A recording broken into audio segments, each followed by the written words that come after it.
The unconscious rules reality proposed by Sigmund Freud is one of the biggest ideas in psychology. It completely changed the trajectory of how we understand the human mind. Freud suggested that much of what truly drives us is hidden, buried beneath the surface of conscious awareness. He compared the mind to an iceberg. The conscious part, the thoughts we're aware of, floats above the surface. But below lies the unconscious, vast, unseen, and powerful. It holds forgotten memories, suppressed desires, unresolved fears, and inner conflicts. These hidden elements continue to shape our behaviour, even when we have no idea they're doing so. Freud didn't base this idea on theory alone. He observed it in his patients. A person might develop a fear of water without realizing it's linked to a childhood trauma they no longer remember. Another might lash out in anger, not understanding that the emotion was triggered by something buried deep in their past. This idea changed how we see ourselves. It suggested that we're not fully rational beings in control of every decision.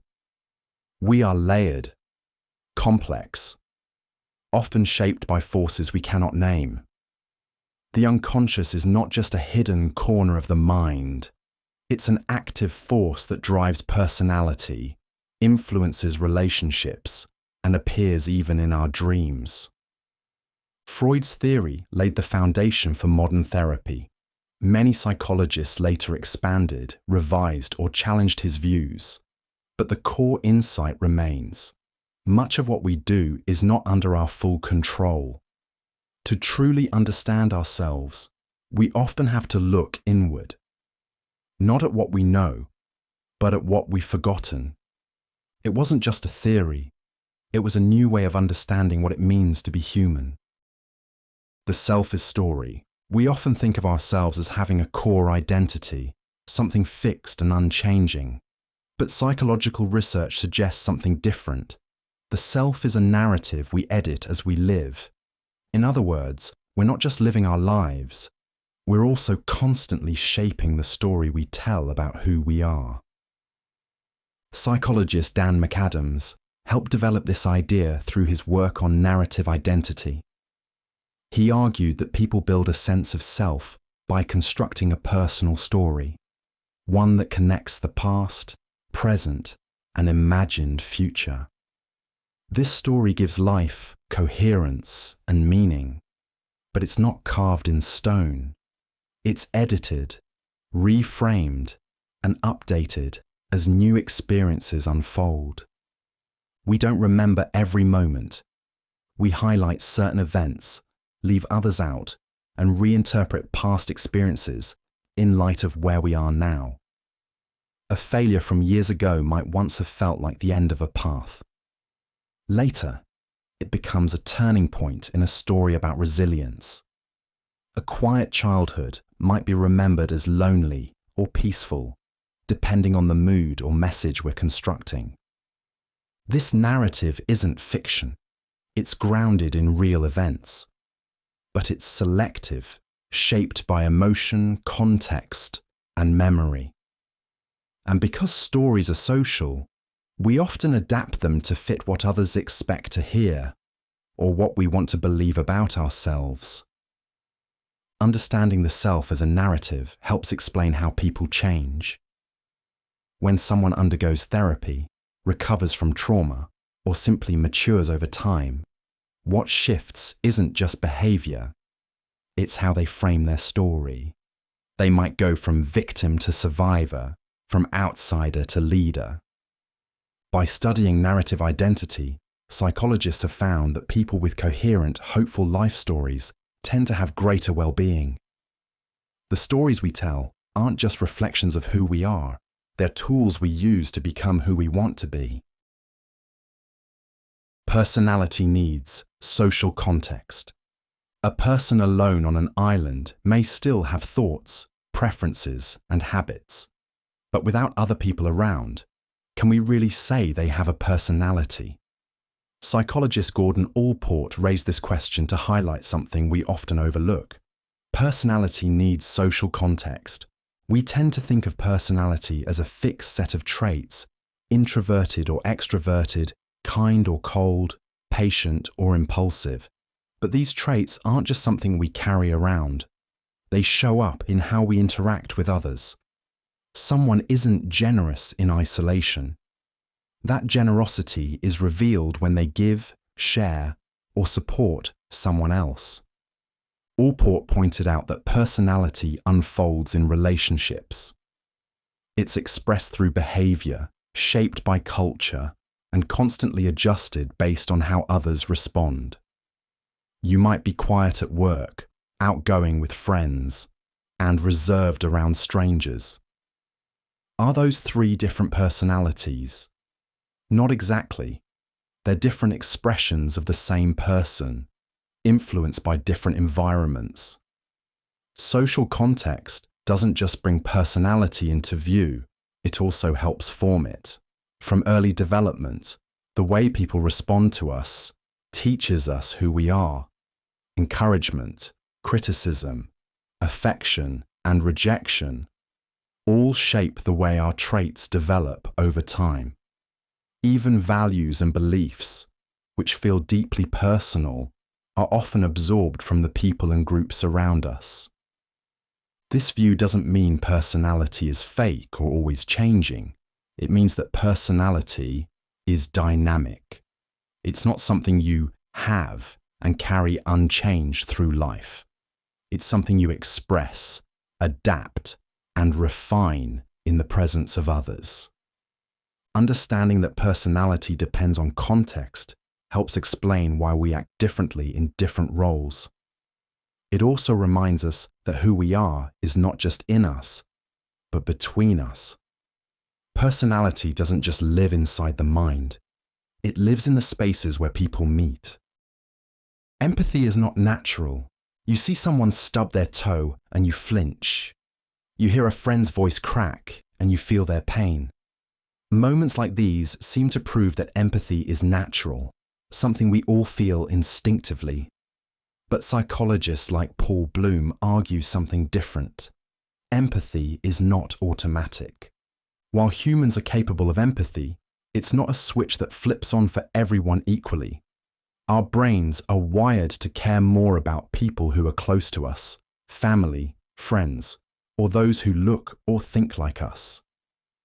This selective empathy means that we often respond strongly to the suffering of one person we identify with, but feel emotionally distant from the struggles of people we don't know or relate to. This isn't just a personal quirk, it's part of how the brain prioritizes information. In group settings, empathy tends to be directed toward those perceived as us, not them. This helps explain why people can feel deep compassion for one person in pain, but remain indifferent to large-scale suffering that's harder to visualize or personally connect with.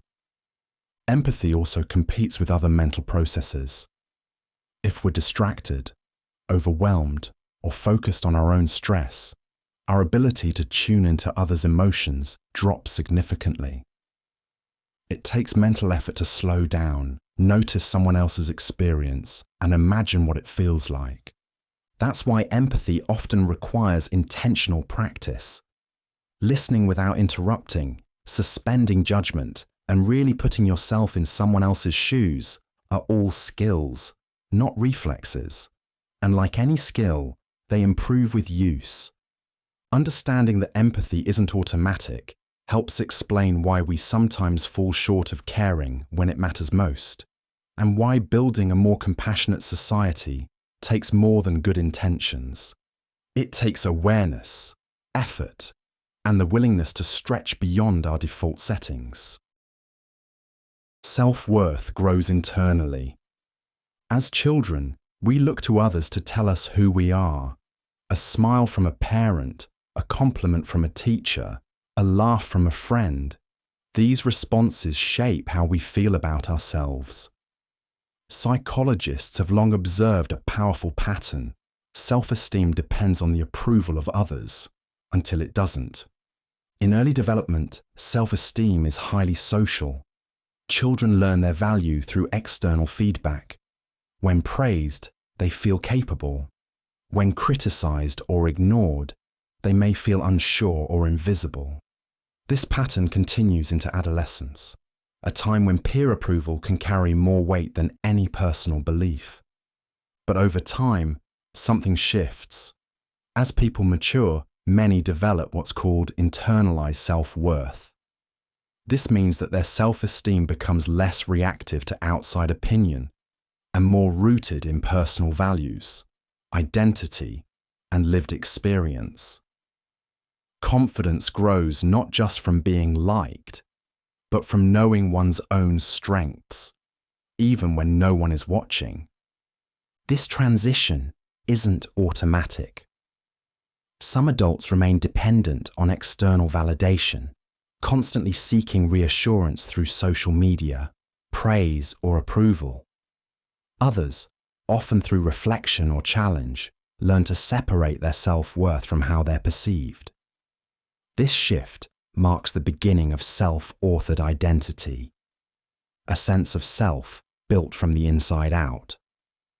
Psychologists like Carl Rogers emphasize the importance of unconditional positive regard in early life, but also recognize that true self-esteem eventually comes from congruence, when how you see yourself aligns with how you live.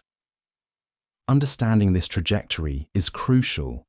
It shows why early relationships matter, but also why personal growth can't stop there. The journey from needing approval to owning your worth is part of psychological maturity. And while we may never be fully immune to others' opinions, a healthy self-esteem becomes something we carry with us, not something we chase. 2 types of intelligence. You might ace a trivia night, but struggle to solve a tricky puzzle, or breeze through a logic game while forgetting a fact you once memorized. That difference highlights 2 key parts of how our brains work. Psychologists have found that general intelligence isn't just one thing. It's made up of 2 components, fluid and crystallized intelligence. This concept was introduced by psychologist Raymond Cattell, who wanted to explain why people perform differently across different types of mental tasks. Fluid intelligence is your ability to think quickly, reason through problems, and adapt to new situations. It doesn't rely on learned knowledge. It's more like raw processing power. You use fluid intelligence when you figure out patterns, solve unfamiliar puzzles, or think on your feet during a debate. Crystallized intelligence, on the other hand, is everything you've learned over time. It includes facts, vocabulary, general knowledge, and skills picked up through education and life experience. When you remember historical events, apply a math formula, or use proper grammar, that's crystallized intelligence at work. The 2 types of intelligence develop differently. Fluid intelligence tends to peak in early adulthood and slowly declines with age. Crystallized intelligence, however, can grow and strengthen throughout life as long as you're learning and engaging with the world. Together, they form a balanced picture of human thinking. Someone might not be great with abstract puzzles, but have deep knowledge in a specific area. Another person might quickly spot patterns and solve logic problems, but struggle with remembering detailed facts. Understanding this model helps explain why intelligence tests can be misleading if they only measure one kind. Real cognitive strength comes from the blend of both, the flexibility to solve new problems and the wisdom gained from experience.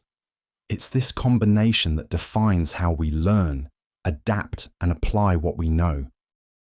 Trauma lives in the body. You can leave the place, end the relationship, or push through the pain, but somehow your body still reacts. A sudden noise, a smell, a crowded room. That's because the body keeps the score of every trauma, and it doesn't always wait for your permission to speak. Psychiatrist Bessel van der Kolk helped introduce this idea by showing that trauma isn't just psychological. it's physiological. After a traumatic experience, the brain doesn't simply file it away like a memory. Instead, it imprints it on the nervous system. Muscles stay tense. Breathing stays shallow. The body behaves as if the danger never fully ended. This is why survivors of trauma often experience physical symptoms, chronic pain, panic attacks, digestive issues, even when they're not consciously thinking about the past. These responses are automatic, rooted in survival mechanisms meant to keep us safe. But when those systems stay on high alert long after the threat is gone, they begin to interfere with everyday life. And this is where recovery gets misunderstood. You can't think your way out of a body that still feels unsafe. Traditional therapy helps, but for many, it's only part of the process. Regulating breath, grounding through movement, or slowly reintroducing safe touch. These are ways the body begins to unlearn its fear. The core idea flips the script on trauma. It's not just in your head, and healing isn't just about talking. It's about rebuilding a sense of internal safety, one physical signal at a time. For many people, the path forward starts not with memory, but with sensation, not with what they remember, but with what their body has never forgotten. Inferiority drives neurosis. Some people enter a room and immediately compare themselves to everyone else. They might feel out of place, not because of how others treat them, but because of how they see themselves. It's not always visible, but it's persistent. And according to psychologist Alfred Adler, this quiet, constant self-doubt is a core feature of what he called neurosis. Adler believed that the neurotic carries a feeling of inferiority with him constantly. In his view, everyone experiences some level of inferiority. It's a normal part of being human. As children, we all start out smaller, weaker, and less capable than the adults around us. These early limitations often spark motivation. We learn, grow, and try to overcome challenges. But for some, that feeling of being less than doesn't go away. Instead of becoming fuel for growth, it turns into a persistent sense of inadequacy. This can show up as anxiety, perfectionism, chronic self-comparison, or avoidance. Adler called this an inferiority complex, a deep belief that you're not good enough, even when there's no clear reason. The neurotic person, in Adler's terms, may overcompensate for this inner sense of lack. They might try to control everything, seek constant approval, or become obsessed with status. Or they might withdraw entirely, afraid of failing before they even try. In either case, the actions aren't random. They're attempts to manage that lingering feeling of being behind. Adler's theory helped shift psychology toward a more social understanding of mental health. He believed that our struggles often come not from trauma alone, but from how we interpret our place in the world. And for those stuck in cycles of insecurity, the goal isn't to erase the feeling, but to develop the courage to live in spite of it. The tyranny of shoulds. You wake up with a checklist already running in your mind. You should exercise. You should be more productive. You should be more grateful, more patient, more successful. Before the day even begins, it feels like you're behind. This constant pressure is what psychologist Karen Horney called the tyranny of the shoulds. She used the phrase to describe a harsh internal voice that tells people who they ought to be, regardless of who they actually are. Horney believed that many people build an idealized image of themselves, a version that's always strong, always right, always perfect. They measure every action against this ideal, and when they fall short, which is inevitable, they feel guilt, frustration, or shame. The more rigid the shoulds, the more intense the emotional fallout. For example, someone might believe they should never feel angry. So when anger arises, instead of expressing it, they push it down or turn it inward. Over time, this leads to anxiety or resentment, not because of the emotion itself, but because of the pressure to be someone they're not. Horney saw these shoulds as a defense mechanism. When people feel insecure or uncertain, creating a strict set of expectations gives them a sense of control, but instead of helping, it traps them in a cycle of self-criticism. They aren't motivated by growth. They're trying to escape the feeling of not being good enough. Her insight was that mental health requires flexibility. Being human means having flaws, making mistakes, and adjusting over time. The problem isn't in having goals, it's in turning those goals into rigid rules. By identifying and questioning these inner demands, Horney believed people could begin to move from self-judgment to self-understanding, and that shift could be life-changing. Truth must be discovered. You can tell someone they're in a toxic relationship, chasing the wrong dream, or avoiding something important, but unless they're ready to hear it, the truth often bounces off, or worse, creates resistance. That's because, as psychologist Fritz Perls once suggested, truth can be tolerated only if you discover it yourself. This idea comes from Gestalt therapy, a form of psychotherapy Perls developed in the mid-20th century. At its core is the belief that real psychological growth happens when people come to insights on their own, not when they're handed conclusions. Perls noticed that when clients were simply told what their problem was, the reaction was often defensive. But when they were guided to explore their own feelings, behaviours, and contradictions, something shifted.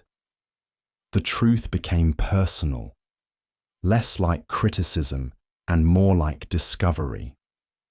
For example, someone might habitually downplay their own needs in relationships. A therapist could point that out directly, but it might sound like judgment. Instead, Gestalt therapy would have the person act out a dialogue between themselves and the person they're trying to please. Through this role play, the client might suddenly realize how often they sacrifice their own voice. That moment of realization hits harder because it comes from experience, not instruction. This approach is rooted in the idea that people resist change when it feels imposed. But when they feel ownership over an insight, it becomes real and usable. The mind absorbs it more fully because it had to work to find it. By encouraging people to observe their actions in the present, rather than digging into long explanations or diagnoses, Perls made therapy an active, experiential process. And in doing so, he highlighted something simple but powerful. Truth has the most impact when it comes from within. Birth of the self. You're born with a body, a name, and a set of expectations. But who you actually become, that's a different story, and one that, according to psychologist Erich Fromm, is entirely up to you. His idea was simple but profound. Man's main task is to give birth to himself. Fromm didn't mean this literally, of course. What he described was a lifelong process of psychological development, not just growing older, but becoming someone who acts with awareness, freedom, and responsibility. To Fromm, being human wasn't just a biological fact, it was a challenge. He argued that many people live their lives passively. They take on roles, beliefs, and behaviours handed down by parents, culture, or authority figures, without ever questioning whether those things reflect who they truly are. As a result, they might follow the script without ever feeling fully alive or connected to their choices. Giving birth to yourself, in Fromm's view, meant breaking from that pattern. It meant choosing your values, shaping your character, and deciding how to live, not out of fear or habit, but through conscious effort. This idea draws from existential psychology, which focuses on freedom, responsibility, and meaning. Fromm believed that personal growth wasn't automatic. It required self-reflection, honesty, and sometimes discomfort. It meant facing the anxiety that comes with freedom and acting anyway. For example, someone raised to pursue a high-status career might later realize they're deeply drawn to teaching or art. Choosing that path, despite social pressure, would be one step toward giving birth to a more authentic self. Fromm's message wasn't about perfection, it was about direction. He saw psychological health not as reaching a fixed goal, but as engaging in the ongoing process of becoming who you are, on purpose and on your own terms. The good life evolves. You finally get the promotion, the apartment, the recognition you've been working toward. For a moment, it feels like everything has clicked into place, but the feeling fades and life continues. Because satisfaction, as psychologist Carl Rogers pointed out, isn't a fixed destination. The good life is a process, not a state of being. Rogers was a central figure in humanistic psychology, which focuses on growth, authenticity, and personal potential. He believed that mental health wasn't about achieving a perfect version of yourself, but about staying open to change. To him, a well-lived life isn't something you lock in. It's something you keep building. This idea challenged the notion that happiness comes from reaching a stable, ideal state. Instead, Rogers argued that people thrive when they're continuously adapting, learning, and responding to new experiences. It's not about arriving, it's about evolving. In therapy, Rogers focused on creating conditions where people could safely explore who they were without fear of judgment. He believed that when people feel accepted, they're more willing to question old beliefs, try new behaviours, and gradually move toward who they want to become. This process is called self-actualization, not a one-time achievement, but an ongoing journey toward deeper self-understanding and expression. For example, someone might start therapy feeling stuck in a role that no longer fits. Over time, they might realize they've outgrown certain relationships, values, or expectations. The good life, in that case, would mean staying open to that insight and using it to make meaningful changes. Rogers showed that personal growth isn't linear or finished.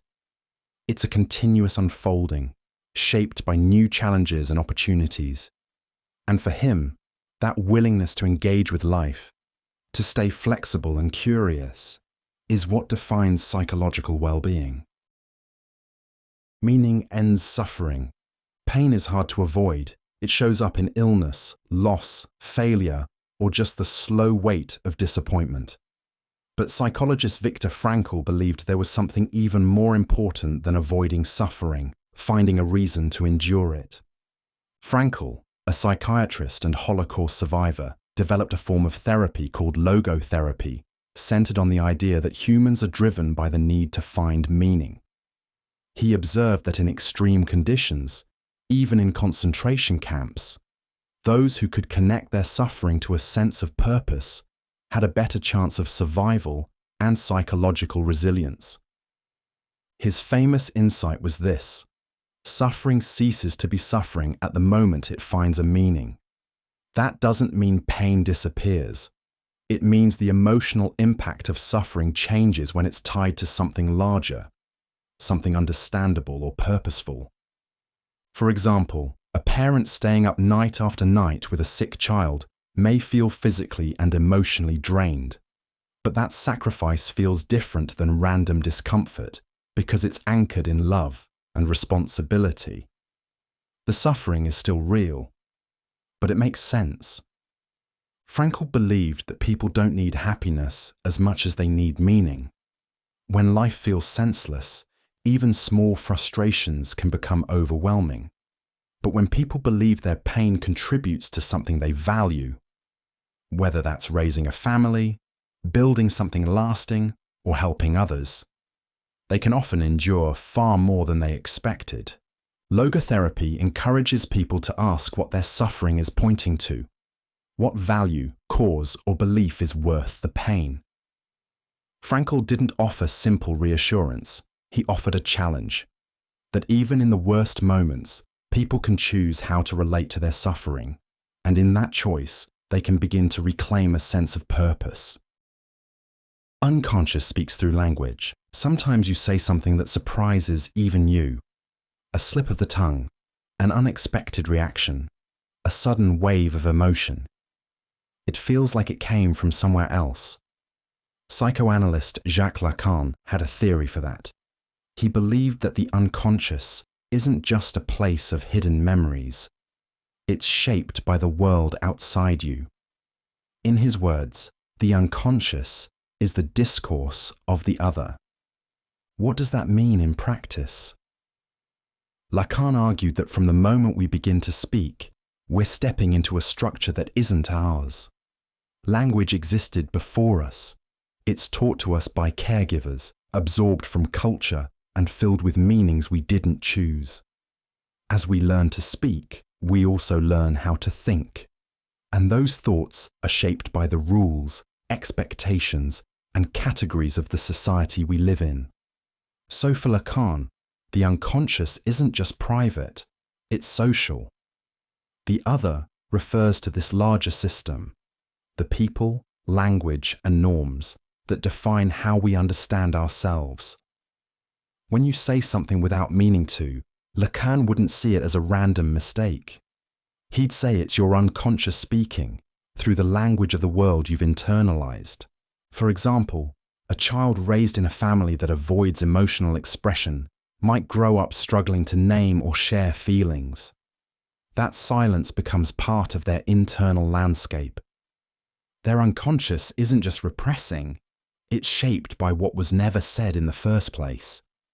This idea changed how psychoanalysts approach therapy. It suggested that to understand yourself, you also need to understand the language and expectations that helped form you. According to Lacan, our minds don't just speak, they echo the world that first taught us how. And that echo, buried beneath the surface, is what shapes who we are. We share archetypal symbols. Across cultures and centuries, certain stories repeat themselves. A hero sets out on a journey. A wise old guide appears. A shadowy enemy must be faced. These patterns show up in myths, movies, and even personal dreams. According to psychologist Carl Jung, this isn't coincidence. It's evidence of something deeper shared by all humans. Jung called it the collective unconscious. Unlike your personal unconscious, which holds forgotten memories or private experiences, the collective unconscious contains ideas and images that are universal. These are not learned from culture or upbringing. They are inherited structures of the mind, shared across humanity.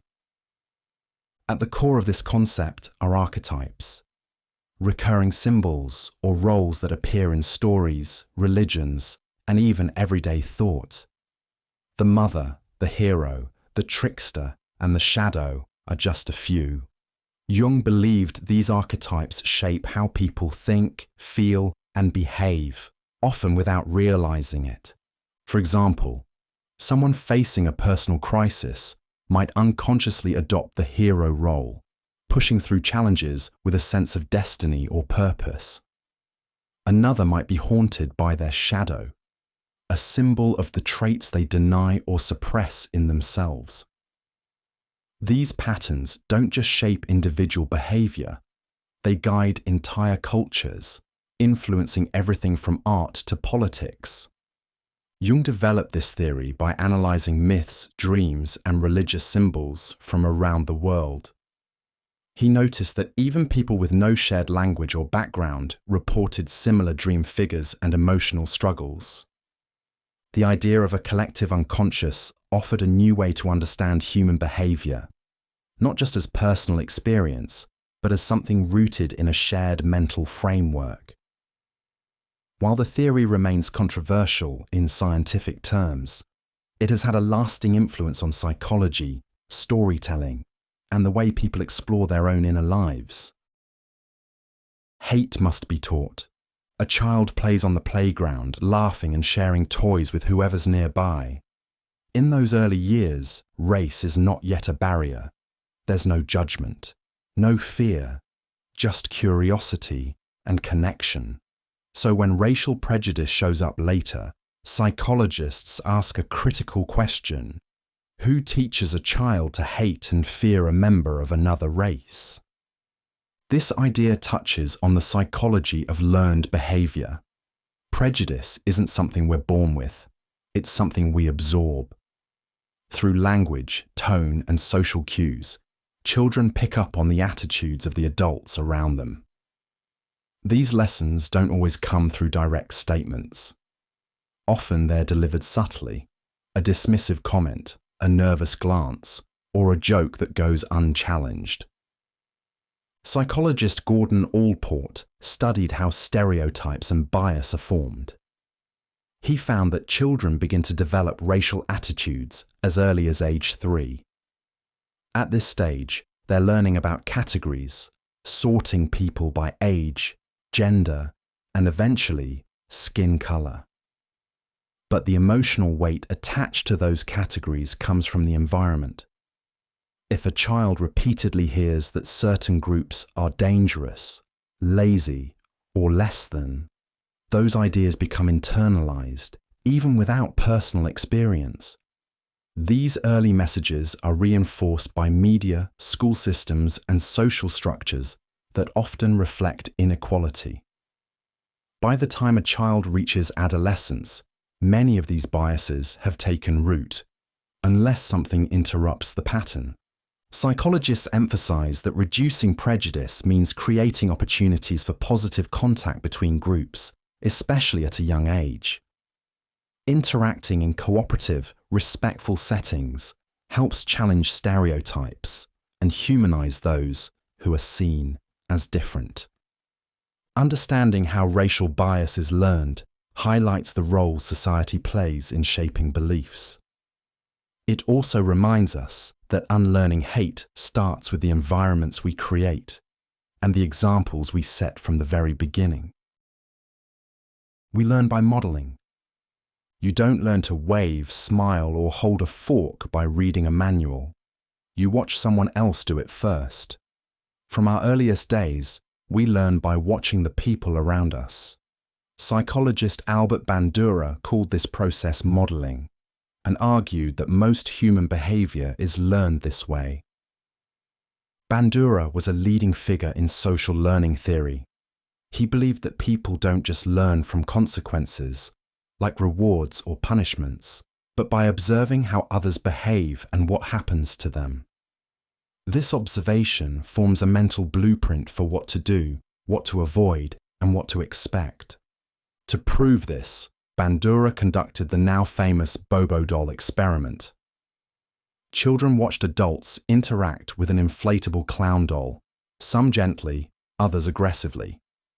When given the chance to play, the children who had seen the aggressive behavior were far more likely to imitate it. The experiment showed that kids don't need to be taught directly. Watching someone else is often enough. Modeling doesn't just explain childhood behavior, it continues throughout life. People pick up habits, communication styles, and even emotional responses from family, teachers, co-workers, and media. For example, a teenager might learn how to handle stress by watching how a parent responds to conflict, or how a celebrity behaves in interviews. Bandura's work shifted how psychologists understand learning and development. It emphasized that people are not passive learners. We actively observe, interpret, and imitate behaviors that seem effective, appropriate, or rewarding. This concept has wide-reaching implications, from how children are raised to how media influences society. It reminds us that behavior isn't isolated. It's shaped by what we see, who we admire, and how we believe we're supposed to act. And often, those lessons are taught without a single word being spoken. 7 is memory's limit.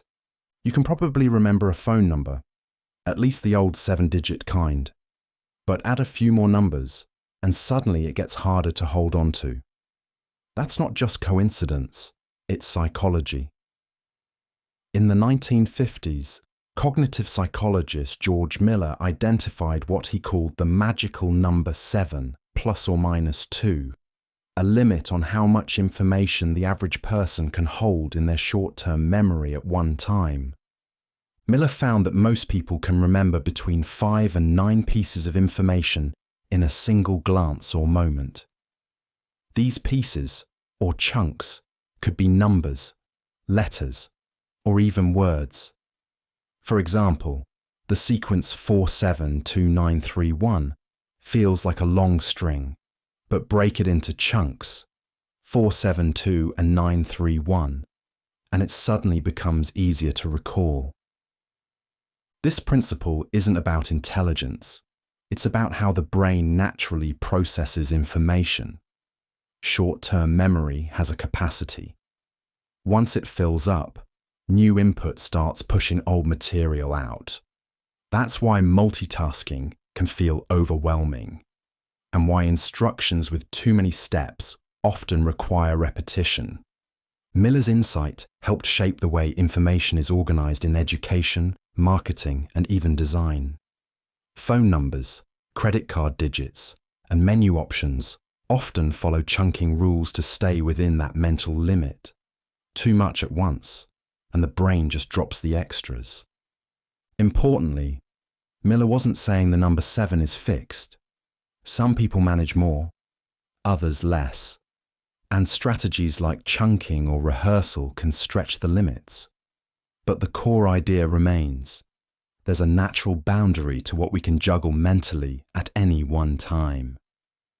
Understanding that boundary helps explain everyday experiences, like forgetting a name moments after hearing it, and reminds us that even the human mind, remarkable as it is, works best when information is kept manageable. Insanity linked to genius. Studies have shown that individuals in highly creative fields, especially writers, artists, and musicians, are more likely than the general population to experience mood disorders such as depression or bipolar disorder.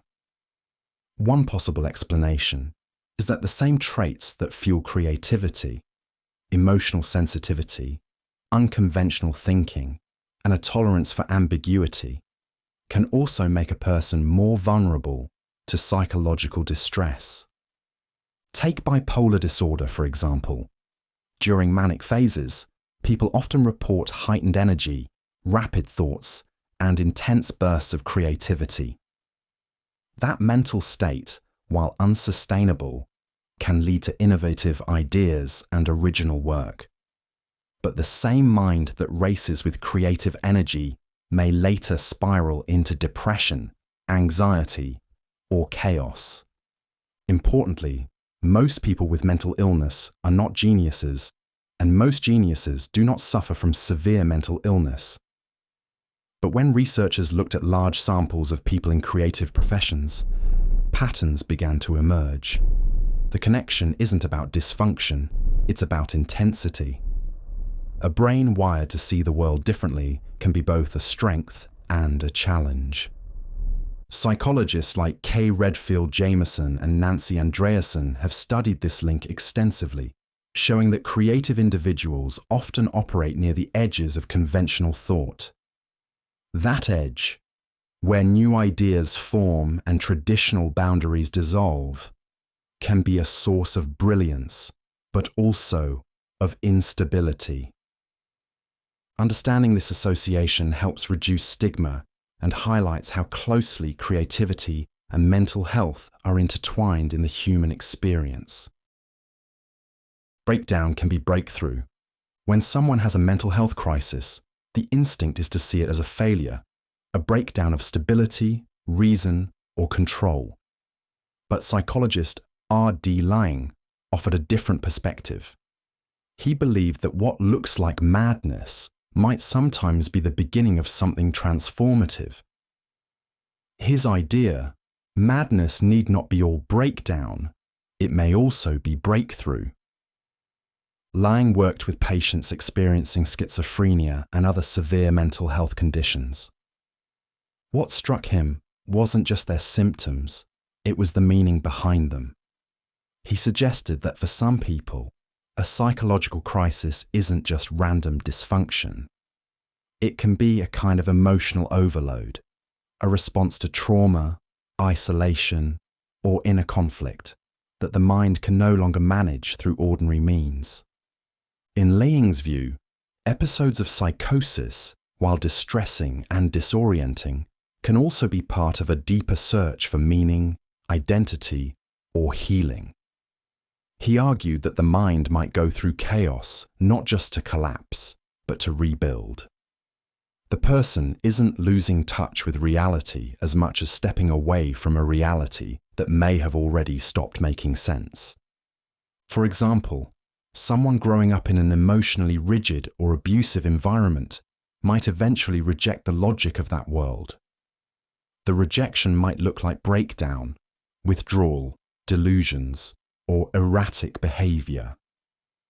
But Laing saw in that a possible attempt to escape false roles and move toward a more authentic self.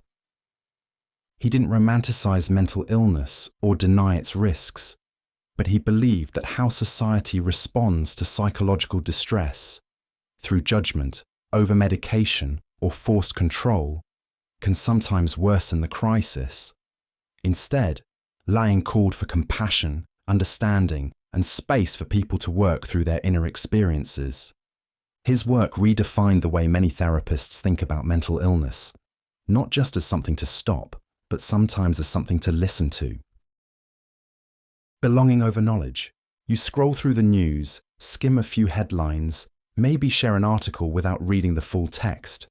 It feels like staying informed, but is it really about understanding, or just about appearing informed? Psychologist Serge Moscovici explored this question with a sharp observation. The goal is not to advance knowledge, but to be in the know. In other words, people often seek information not to understand it deeply, but to feel like they're part of the conversation.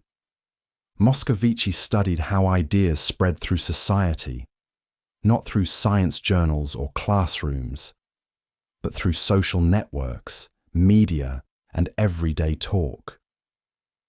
He noticed that once people have just enough information to speak confidently, they often stop questioning or digging deeper. What mattered wasn't developing expertise, it was fitting in. This isn't just laziness, it's tied to social belonging. Being in the know gives people a sense of identity and status. Whether it's politics, health advice, or pop culture, knowing what others are talking about and being able to repeat it can signal intelligence, awareness, and group membership. For example, someone might echo a scientific-sounding claim about nutrition or climate change without fully understanding the research behind it. The goal isn't to mislead, but to stay relevant. In fast-moving conversations, surface knowledge is often enough. Moscovici's insight helped psychologists understand the difference between knowledge transmission and social representation. Facts don't spread in their purest form. They get filtered, simplified, and reshaped to fit cultural narratives and emotional needs. This shift in focus, from truth-seeking to social signaling, explains how misinformation spreads, how public opinion forms, and why it's so hard to correct false beliefs once they've taken hold. The psychology of being in the know reminds us that what people believe often says as much about who they are as what they know. Perception is guided hallucination. You walk into a dimly lit room and think you see someone standing in the corner.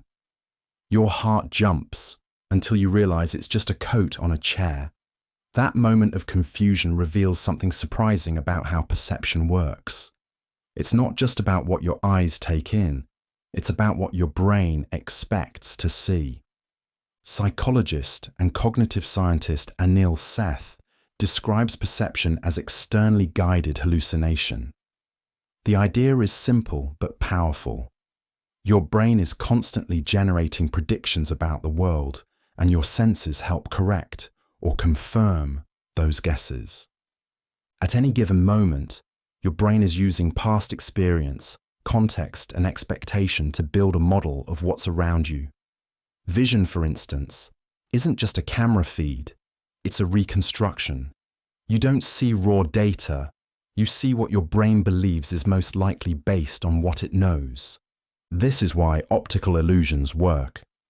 Your brain fills in gaps, makes assumptions, and sometimes gets it wrong.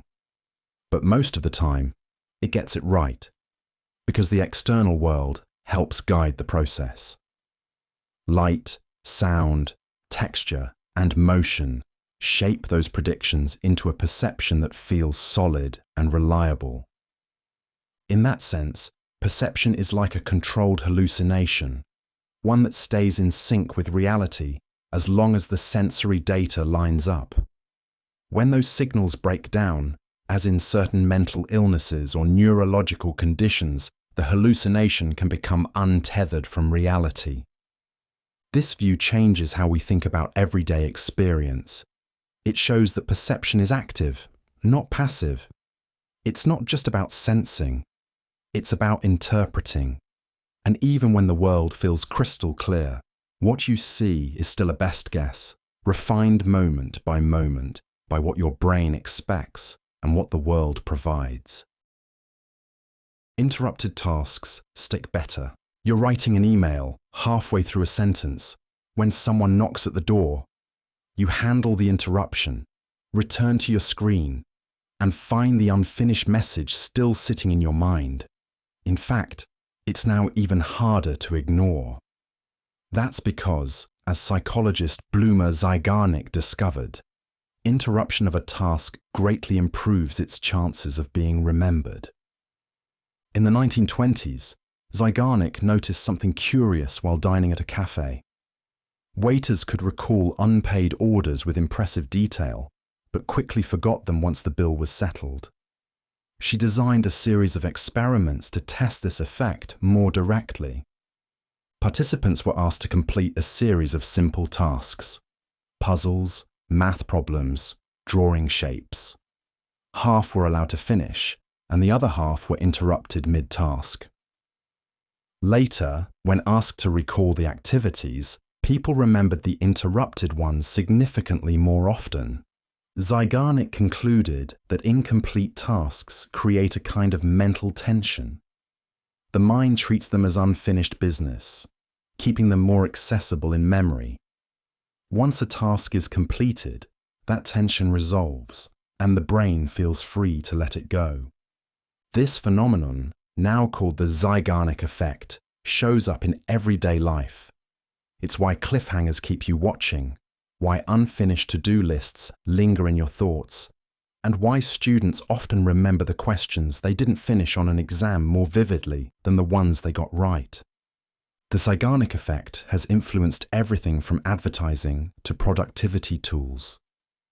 It highlights how memory isn't just about repetition, it's about interruption. And sometimes what sticks with us isn't what we've completed, but what we've left hanging. This insight reshaped how psychologists understand motivation, attention, and the structure of memory itself. Only good people suffer.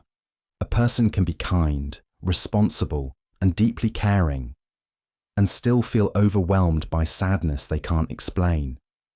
Psychologist Dorothy Rowe noticed this pattern in her work with depression and offered a surprising idea. Only good people get depressed. Rowe wasn't saying that everyone with depression is morally superior.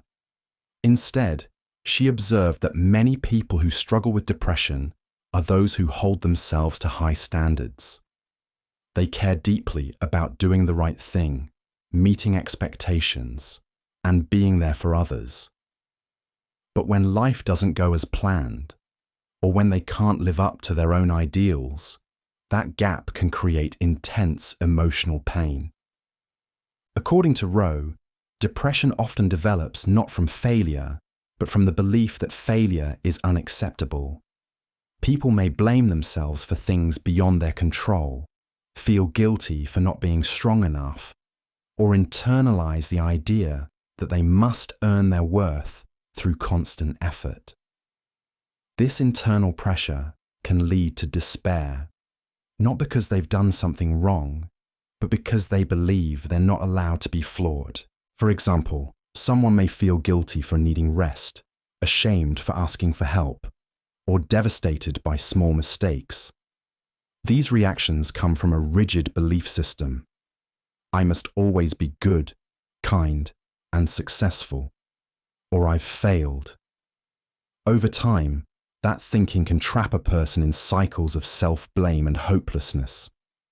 Rowe's insight shifted the conversation around depression. She emphasized that it's not always about trauma or biology, it's also about beliefs.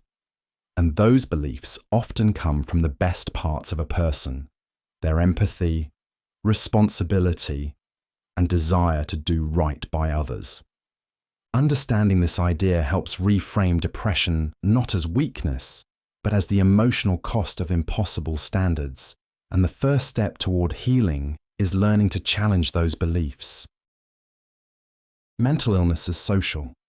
When we talk about mental illness, it's easy to picture something happening only inside the mind: chemical imbalances, distorted thoughts, or emotional dysfunction. But psychologists and psychiatrists have come to a deeper understanding. Mental illness is not just in the head. While brain chemistry and genetics play a role, mental health is shaped by far more than biology. Social environment, life experience, relationships, and even access to basic needs all influence psychological well-being. Someone struggling with anxiety or depression isn't just facing an internal flaw.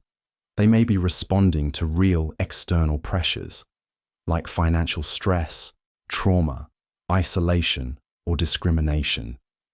For example, a person living in chronic poverty might experience constant uncertainty about food, shelter, or safety. Over time, this kind of stress takes a toll, not just physically, but emotionally. Their brain adapts to the pressure, often by heightening alertness or numbing emotional responses, which can look like anxiety, depression, or mood swings. Trauma is another clear example. A traumatic experience, like abuse, violence, or loss, can reshape how the brain processes danger, memory, and emotion. This isn't simply in the head. It's a response to real events that overwhelm the body's natural coping mechanisms. Mental illness also interacts with the body. People with depression often experience fatigue, pain, and changes in sleep or appetite. The body and brain are in constant conversation, and what affects one inevitably impacts the other. This broader understanding has led to more holistic treatment approaches. Therapy now often includes community support, stress reduction techniques, and lifestyle changes alongside medication. It also challenges the stigma that mental illness is a sign of weakness or a personal flaw.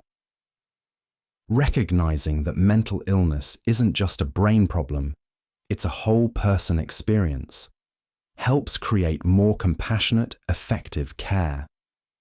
It reminds us that to heal the mind, we often need to change the world around it too. Autism mirrors male brain. When it comes to how people think, there are broad patterns often observed between genders. Some individuals tend to be more emotionally intuitive, while others are more focused on systems, rules, and patterns. Psychologist Simon Baron-Cohen proposed a bold theory that connects these patterns to autism. Autism is an extreme form of the male brain.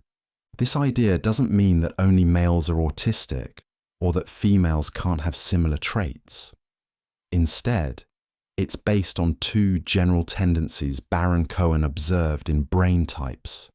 He suggested that, on average, male brains are more likely to be systemizing, interested in how things work, how to analyze systems, and how to predict outcomes. Female brains, on average, are more empathizing, oriented toward understanding emotions, reading social cues, and responding to others' feelings. According to this theory, autism represents an extreme version of the systemizing brain. People on the autism spectrum often show a deep interest in patterns, logic, and structured thinking, sometimes paired with difficulty understanding or navigating social interactions.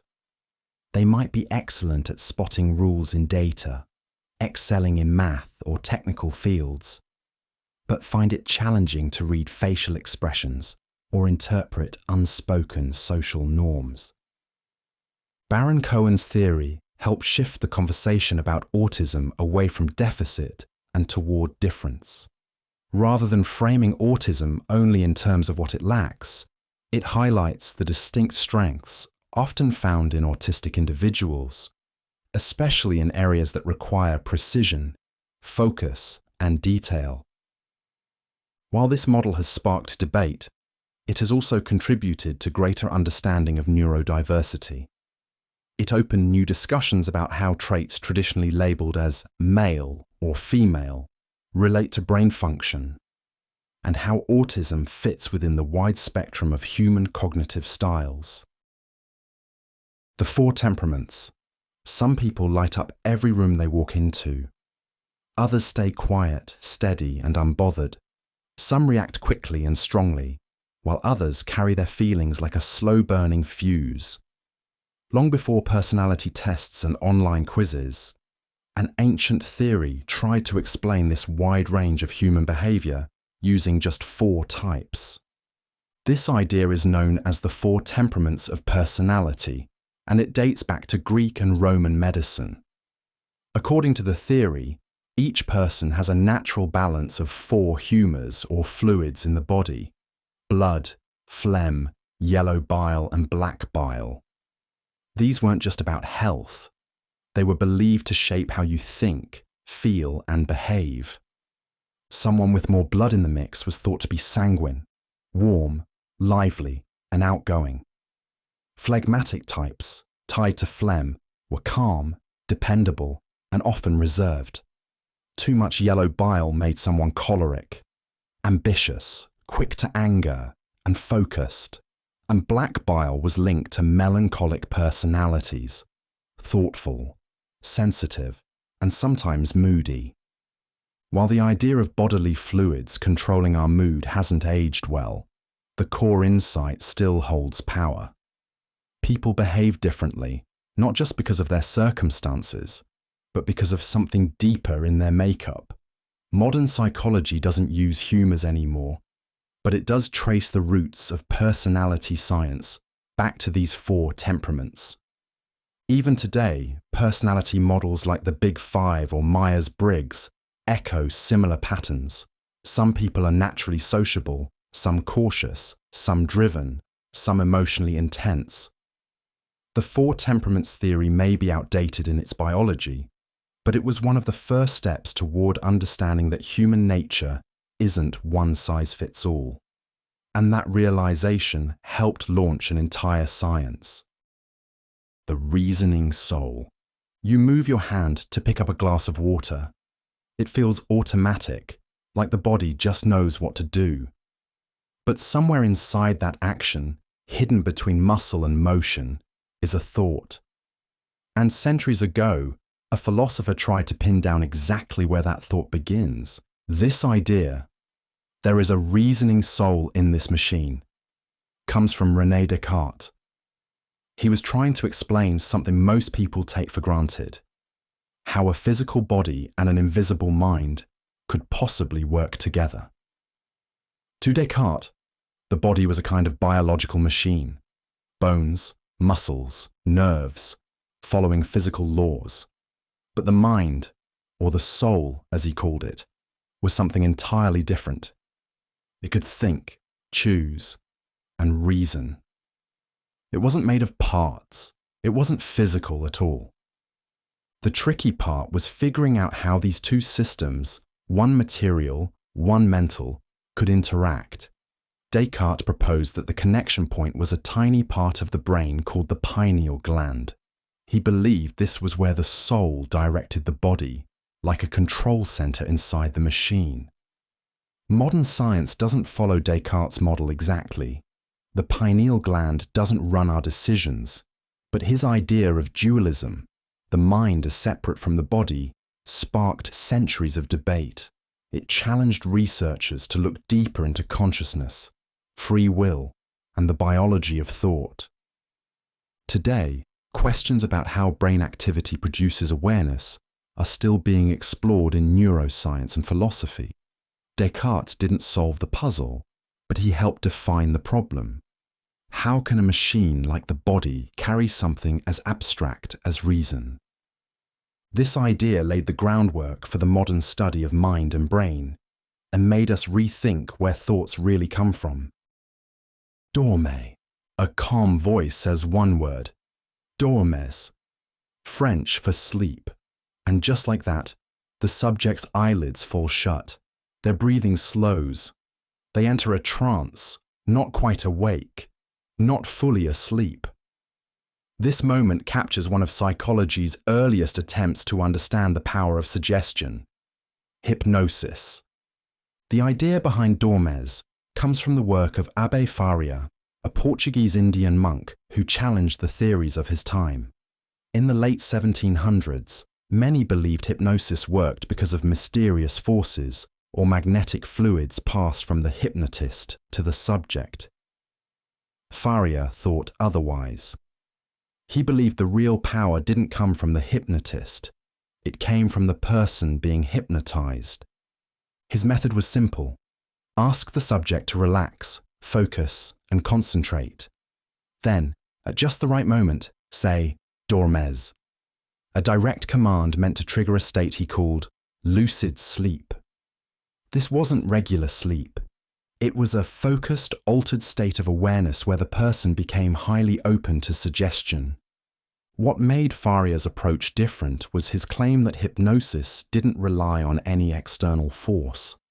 It worked entirely through the subject's imagination and attention. In other words, people could be guided into a hypnotic state because their minds were already capable of entering one. This was a turning point. It shifted the focus away from superstition and toward internal mental processes, something modern psychology could begin to study.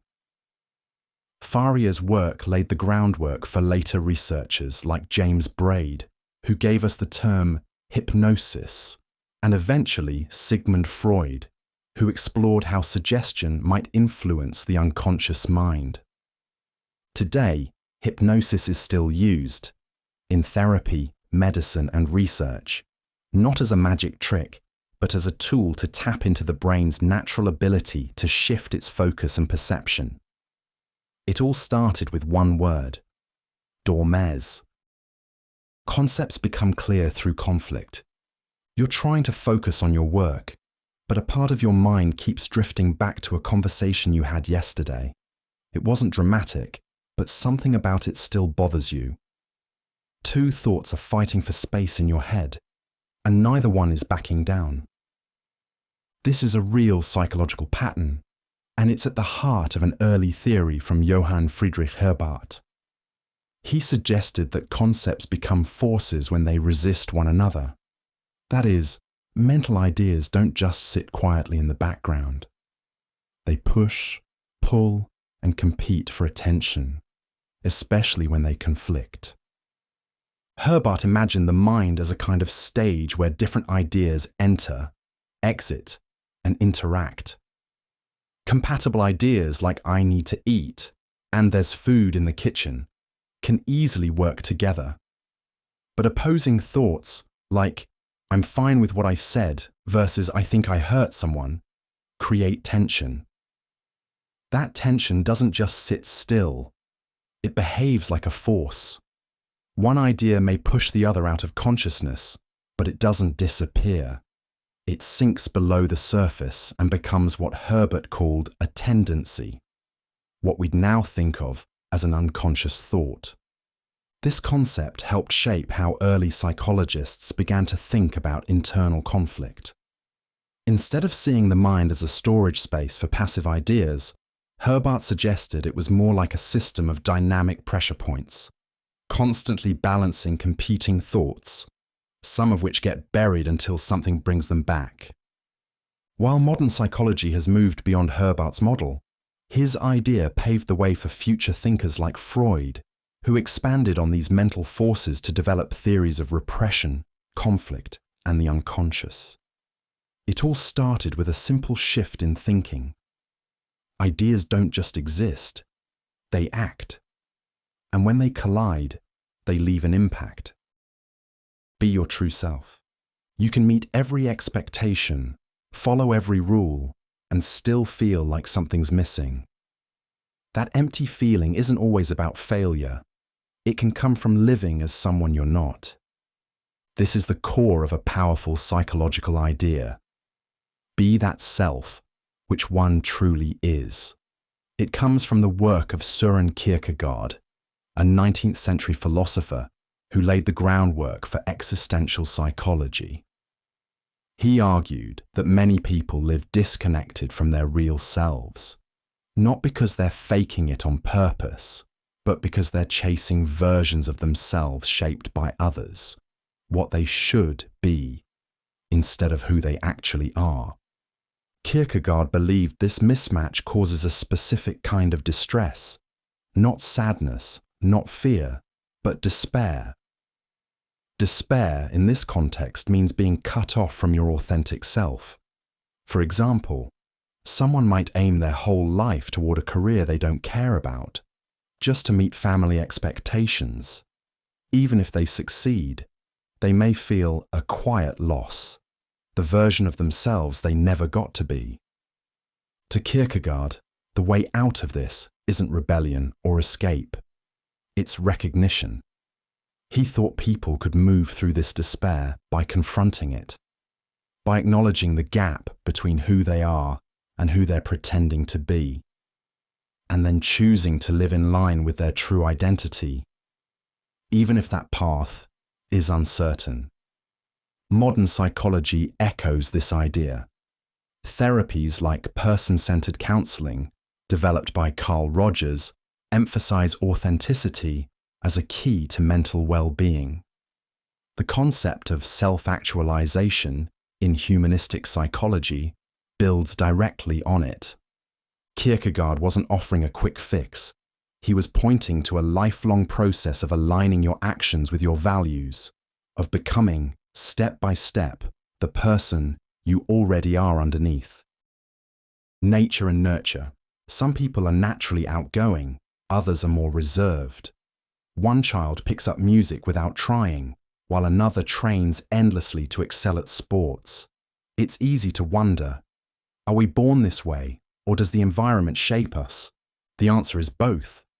The idea that personality is composed of nature and nurture is a foundational concept in psychology. It means that who you are is shaped by a combination of inherited traits and life experiences. Nature refers to genetics, what's wired into your biology. This includes basic temperament, certain tendencies, and even how reactive you might be to stress. Some children, for example, are born more sensitive or more energetic than others, regardless of how they're raised. Nurture, on the other hand, is about the environment, family dynamics, education, culture, and social influences. A child raised in a supportive home might develop confidence more easily, while one in a chaotic environment may become more cautious or anxious, even if both had similar genetic makeups. The modern view sees nature and nurture not as separate forces, but as two parts of a continuous interaction. For example, a child may inherit a talent for language, nature, but whether that talent turns into fluent speech or writing depends heavily on exposure and encouragement, nurture. This perspective was championed by early psychologists like Francis Galton, who studied the impact of heredity, and later expanded by researchers exploring everything from twin studies to brain development. Today, psychologists understand that genes provide a starting point, but experiences shape how those traits unfold over time. The result is a dynamic system. Personality isn't just something you're born with or molded into. It's a mix, an ongoing conversation between biology and environment that continues across your life. Hysteria is universally patterned. A person suddenly collapses, unable to move or speak. There's no injury, no illness, doctors can find. But the symptoms are real, and they've appeared in different cultures, time periods, and situations.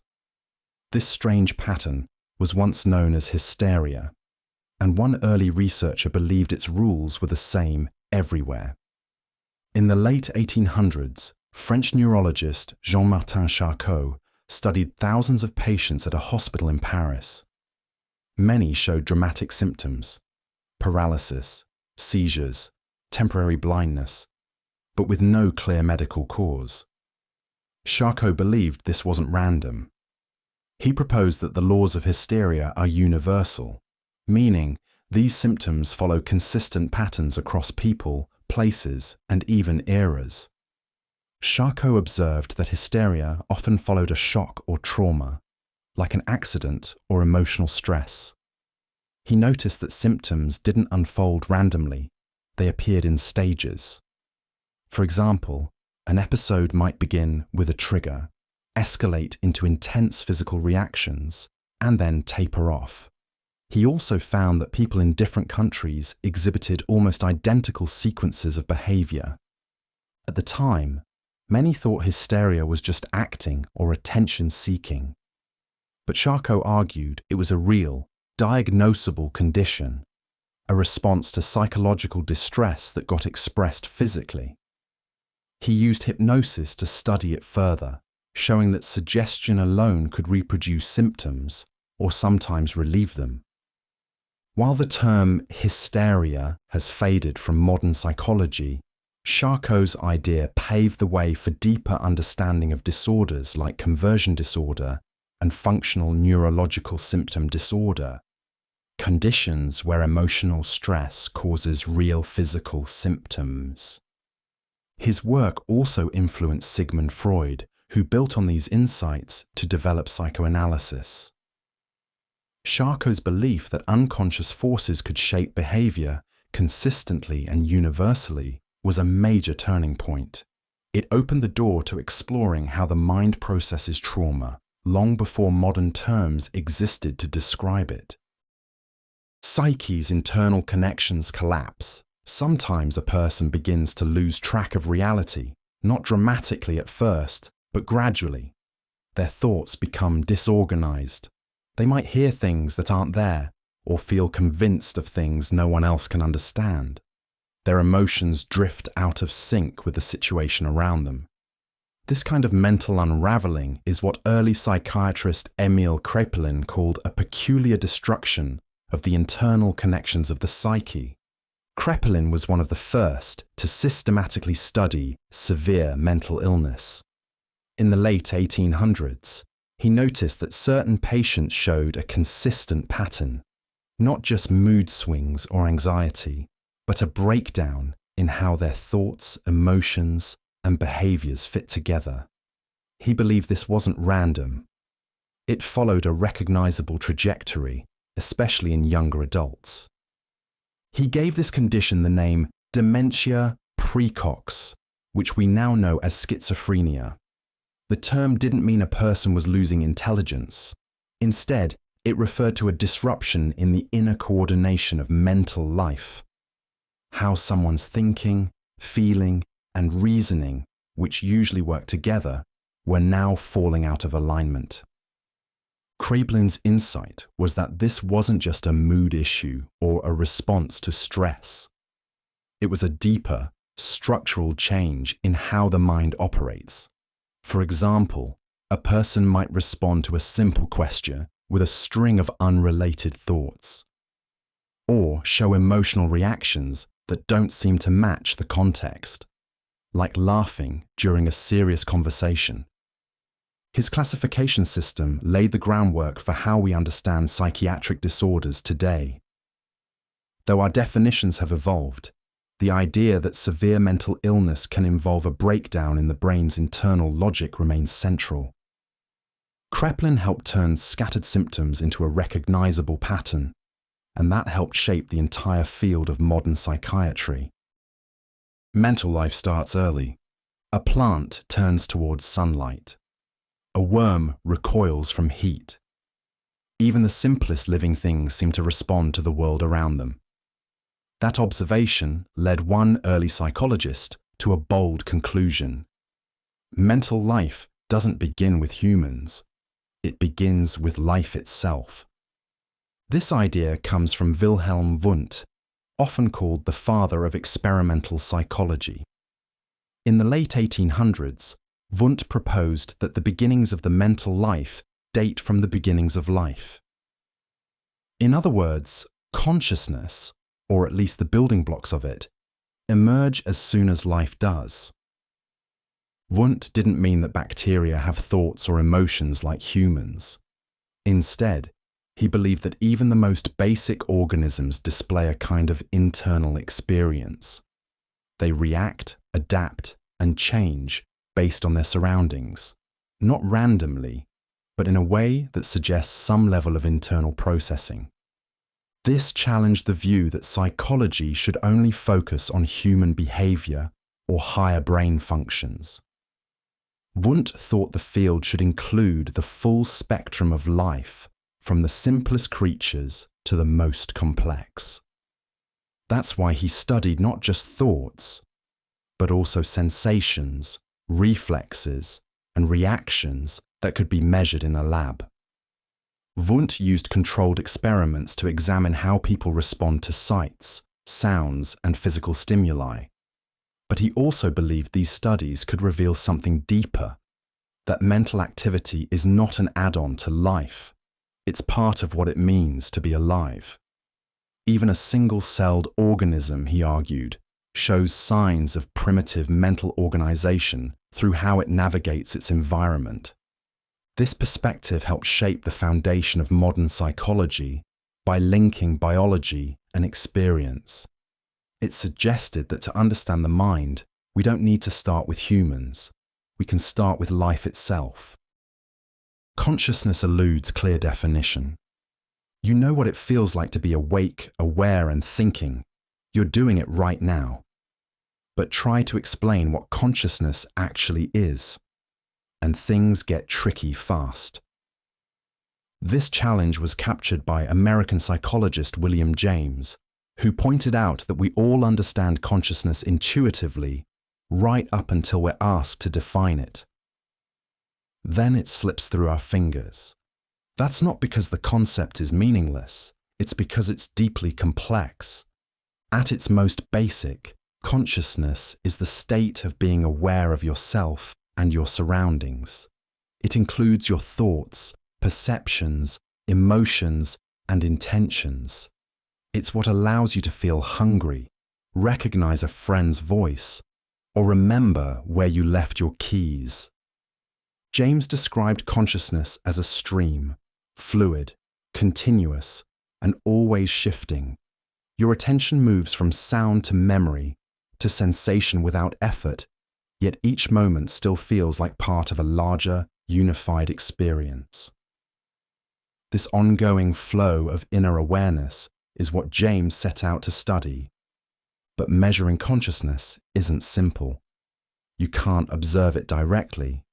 You can only study its effects, reaction times, brain scans, behaviour, or verbal reports. That's why James focused on introspection, asking people to describe their own experience in real time and comparing it to external stimuli. He emphasized that consciousness isn't a collection of separate thoughts. It's a dynamic process. What you perceive, how you interpret it, and what you remember are all part of a continuous subjective experience. Even today, Consciousness is one of the most debated topics in neuroscience and philosophy. We can analyze brain activity, map attention, and catalog mental states. But the full nature of conscious experience, what it's like to be, remains one of psychology's most challenging puzzles. Classic conditioning. You walk past a bakery. The smell of fresh bread hits you, and suddenly your mouth starts to water, even if you weren't hungry a second ago. That reaction isn't just habit. It's a learned response, and it was one of the first psychological discoveries ever demonstrated in a lab. This idea comes from Ivan Pavlov, a Russian physiologist who was originally studying digestion. In one of his experiments, he noticed something odd. Dogs would start salivating, not only when they were given food, but even when they heard footsteps, just because they associated that sound with feeding time. Pavlov tested this idea by ringing a bell right before feeding the dogs. At first, the bell meant nothing. But after repeated pairings, the dogs began to salivate just from the sound alone. He called this process classical conditioning, training a biological response to occur when triggered by something neutral. The principle here is simple. When two things consistently happen together, the brain starts to treat one as a signal for the other. In Pavlov's case, the bell became a cue for food, and the dog's salivation became automatic. This wasn't just about dogs. Pavlov's research showed that reflexes, like salivation, blinking, or flinching, can be trained. Human behavior, it turns out, works the same way. For example, hearing a phone notification might trigger a sense of urgency, or a familiar scent might instantly bring back a memory. Pavlov's work helped launch the field of behaviorism, which focuses on how behavior is learned through interactions with the environment. It laid the foundation for modern psychology, education techniques, and even advertising strategies. All from one simple observation. The sight, or even the suggestion, of food can make a hungry body react before the mind has time to catch up. Positive reinforcement. You try something once, it doesn't work. You try it again, still no result. Eventually, you stop. This pattern isn't just common sense, it's one of the core principles of how we learn. The idea that profitless acts are stamped out comes from psychologist Edward Thorndike, who studied how animals learn through trial and error. In the early 1900s, Thorndike placed cats in puzzle boxes that could only be opened by performing a specific action, like pulling a string or pressing a lever. At first, the cats tried everything: scratching, pushing, meowing, but only one behavior got them out. Over repeated trials, they stopped doing the things that didn't work and repeated the one that did. Thorndike called this the law of effect. When a behavior leads to a satisfying outcome, it's more likely to happen again. If it leads to nothing or something unpleasant, it gradually disappears. In other words, behaviors that don't lead to results get stamped out. This principle applies far beyond cats in puzzle boxes. Think of a child learning to tie their shoes or someone figuring out how to fix a leaky faucet.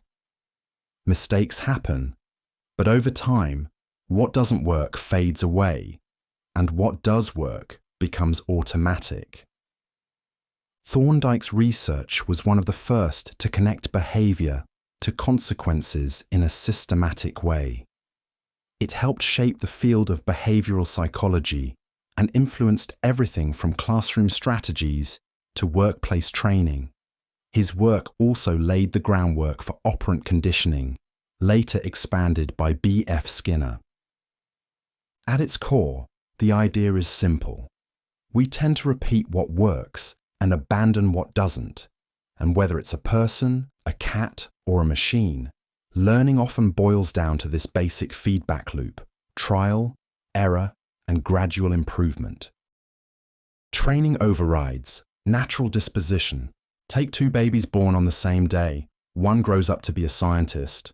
The other becomes a soldier. According to one early psychologist, this isn't fate, it's training.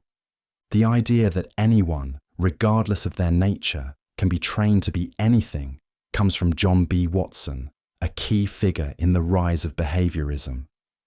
In the early 20th century, Watson pushed back against theories that emphasized inherited traits or natural temperament.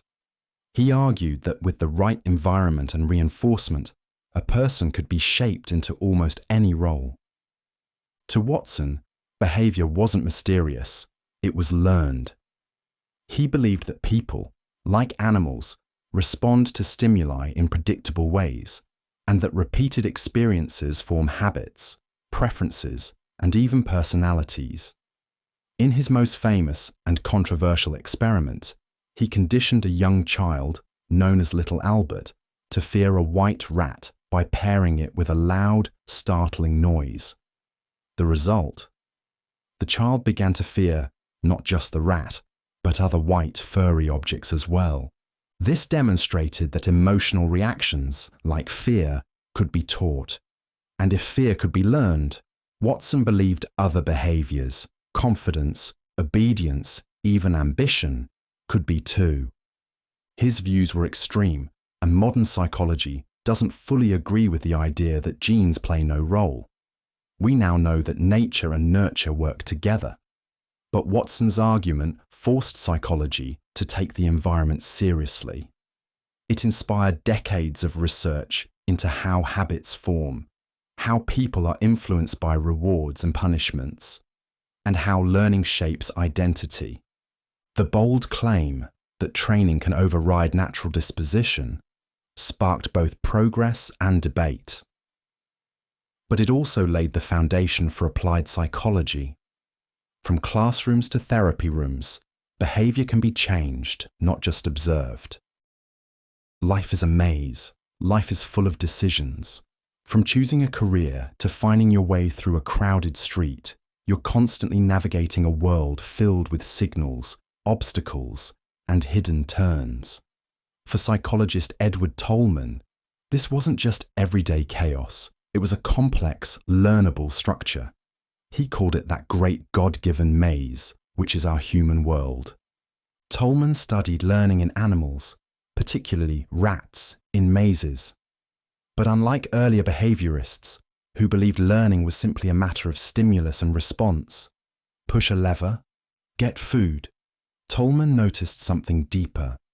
His rats didn't just react, they seemed to plan. In one of his most famous experiments, he placed rats in a maze with multiple paths. After some exploration, the rats found the food. But when the usual path was blocked, they didn't randomly try another route. Many quickly took a new, efficient path, suggesting they had formed a mental map of the maze. This idea, which Tolman called cognitive mapping, challenged the view that behavior is only shaped by rewards. Instead, he believed that animals and people actively process their surroundings, forming internal representations of space, choices, and outcomes. In other words, we don't just move through the world blindly. We learn its structure and make decisions based on more than habit. Tolman's work became a stepping stone between classic behaviorism and modern cognitive psychology. His theories helped explain how people navigate both literal spaces, like cities, and abstract ones, like social situations or problem-solving tasks. By seeing learning as more than trial and error, Tolman expanded psychology's view of the mind. His maze wasn't just a box of walls, it was a model for how humans operate in a world full of complexity, choices, and memory. A world that, while confusing at times, can be mapped from the inside out. Habits form from repetition. If a rat finds its way to your grain sack once, odds are it'll come back again. That's not just a warning for farmers. It's a principle of learning. rooted in one of psychology's earliest theories about behaviour and memory. This idea was studied by psychologist Edwin Guthrie, who believed that learning happens through simple association. His theory was that when an action is followed by a specific outcome, that connection gets stamped into memory. The next time the same situation appears, the same action is likely to return, even if it only worked once. In his view, the rat returns not because it understands long-term reward, but because the act of finding the grain has been tightly linked to the situation. The sights, smells, and layout of that original visit are now cues that prompt a repeat performance. Unlike other theories that emphasize repetition or reinforcement, Guthrie's model focused on one-time learning. If the action led to success the first time, it might be enough to form a lasting habit. Even more, he believed that what we call practice doesn't necessarily strengthen a skill. It just gives more chances for correct associations to form. To break a habit, he suggested, you don't need to unlearn the old behaviour. You need to replace it with a new one in the same context. That's why someone trying to stop smoking might only succeed by changing their routine at the exact time and place they usually light up. Though later psychologists built on and refined his ideas, Guthrie's work highlighted how behaviour can be shaped by single powerful experiences. His insight helped pave the way for modern theories of habit formation, showing how memory and action can become tightly linked, even in just one encounter. Affection can be conditioned. A cat chasing a rat feels like one of the most instinctive scenes in nature. But what if that same cat, raised in a different environment, grew up peacefully alongside rats and didn't see them as prey at all? That's exactly what psychologist Xingyang Kuo explored in the early 20th century. The phrase, "nothing is more natural than for the cat to love the rat," comes from his research challenging the idea that behaviour is purely instinctual. Kuo argued that what we think of as natural isn't hardwired, it's often learned. In one of his experiments, kittens were raised in close contact with rats from an early age. Instead of attacking them, the cats treated the rats as companions. Even when they were old enough to hunt, they didn't. This went against the common belief at the time that animals act according to fixed instincts. Kuo believed that behaviour, especially complex actions like aggression or affection, develops through interaction with the environment. In his view, even something as basic as a predator-prey relationship could be shaped by experience. This perspective stood in contrast to the dominant idea that animals and humans were controlled by built-in instincts. His work suggested that context matters. How an animal or person behaves is influenced by surroundings, learning, and early exposure, not just biology. It's a view that helped pave the way for modern developmental psychology and the understanding of behavioral flexibility. While not all behaviors are equally malleable, Kuo's research offered a powerful message. What seems instinctive may actually be learned, and even deeply rooted responses, like a cat chasing a rat, can change when early experiences rewrite the expected script. Affection can be conditioned. You can study hard, practice repeatedly, and still fail to improve. Sometimes it feels like learning just isn't happening. And for one early neuroscientist, that wasn't just a feeling. It was a scientific conclusion. In the mid-20th century, Carl Lashley set out to understand how learning works by studying the brains of rats. His method was straightforward. Teach rats to run a maze, then surgically remove different parts of their brains to see which regions were responsible for the learned behaviour. The goal was to find the physical location of memory, the engram, as he called it. But no matter which areas he removed, the results were frustratingly consistent. The rats might slow down or struggle temporarily, but they often still found their way through the maze. There didn't seem to be a single spot in the brain where learning was stored. In fact, sometimes it seemed like removing large sections made surprisingly little difference. Lashley's conclusion? Maybe learning, at least in the strict sense of isolating where it lives in the brain, was not possible to pin down. This led him to propose two major ideas. First, mass action. The idea that memory is distributed across the brain rather than stored in one location. And second, equipotentiality, that any healthy part of the brain could take over the function of a damaged area. In other words, the brain might be more flexible and less compartmentalized than people thought. His statement that learning is just not possible wasn't meant literally. Instead, it reflected his frustration that learning couldn't be reduced to a simple cause and effect model inside the brain. Lashley's work helped shift the conversation from trying to find a single learning center to understanding the brain as a dynamic, adaptive system. One where learning isn't impossible, but harder to isolate than anyone expected. Imprinting is permanent. A newborn duckling doesn't just wander aimlessly. Within hours of hatching, it locks eyes on the first moving object it sees, often its mother, and follows it without question. But if that first object happens to be a human or even a toy, the duckling will follow that instead. Once the connection is made, it sticks. That's imprinting. The phrase imprinting cannot be forgotten comes from the work of ethologist Konrad Lorenz, who studied how certain animals form strong attachments during a short window early in life. Unlike regular learning, which can happen anytime, imprinting happens fast, and often only once. Lorenz famously demonstrated this by raising greylag geese.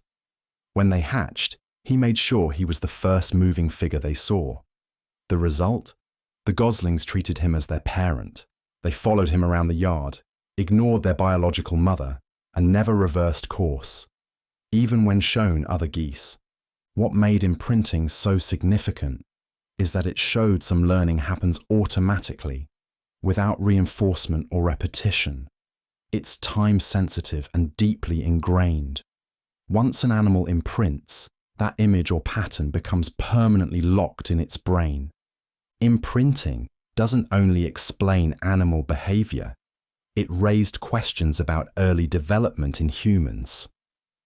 While humans don't imprint in the same strict way, psychologists began to look at how early exposure, bonding, and attention shape attachment. It helped lay the groundwork for research into parent-infant bonding, early trauma, and the formation of emotional security. Lorenz's idea also highlighted a broader truth. Some experiences in early life stick with exceptional clarity. They don't fade with time or need to be reinforced.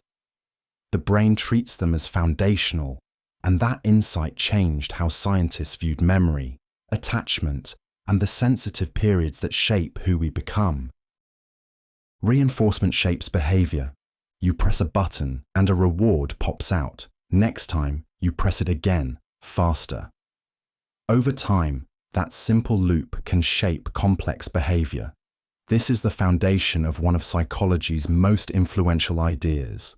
Behavior is shaped by positive and negative reinforcement. This principle comes from B.F. Skinner, a pioneer of behaviorism who studied how outcomes influence actions. He believed that most behavior, whether it's a rat pressing a lever or a person arriving early to work, can be explained by what follows it. If the outcome is good, the behavior is likely to repeat. If the outcome is unpleasant, the behavior tends to fade. Skinner broke reinforcement into two types. Positive reinforcement means adding something pleasant after a behavior, like giving a treat, praise, or bonus. It encourages repetition. Negative reinforcement, on the other hand, means removing something unpleasant, like turning off a loud noise when a task is done. This also strengthens the behaviour because relief feels rewarding. Importantly, negative reinforcement isn't punishment. Punishment tries to decrease behaviour by adding discomfort or taking something away. Reinforcement, positive or negative, aims to increase behaviour by creating a desirable outcome. Skinner tested these ideas using specially designed boxes where animals could press levers for food, avoid shocks, or respond to lights and sounds. These setups helped show how behaviour could be shaped gradually through rewards and feedback, a process called operant conditioning. This concept went on to influence education, therapy, parenting, business, and more. Whether it's a student getting a gold star, a worker receiving a bonus, or someone avoiding a fine by paying on time, reinforcement is everywhere.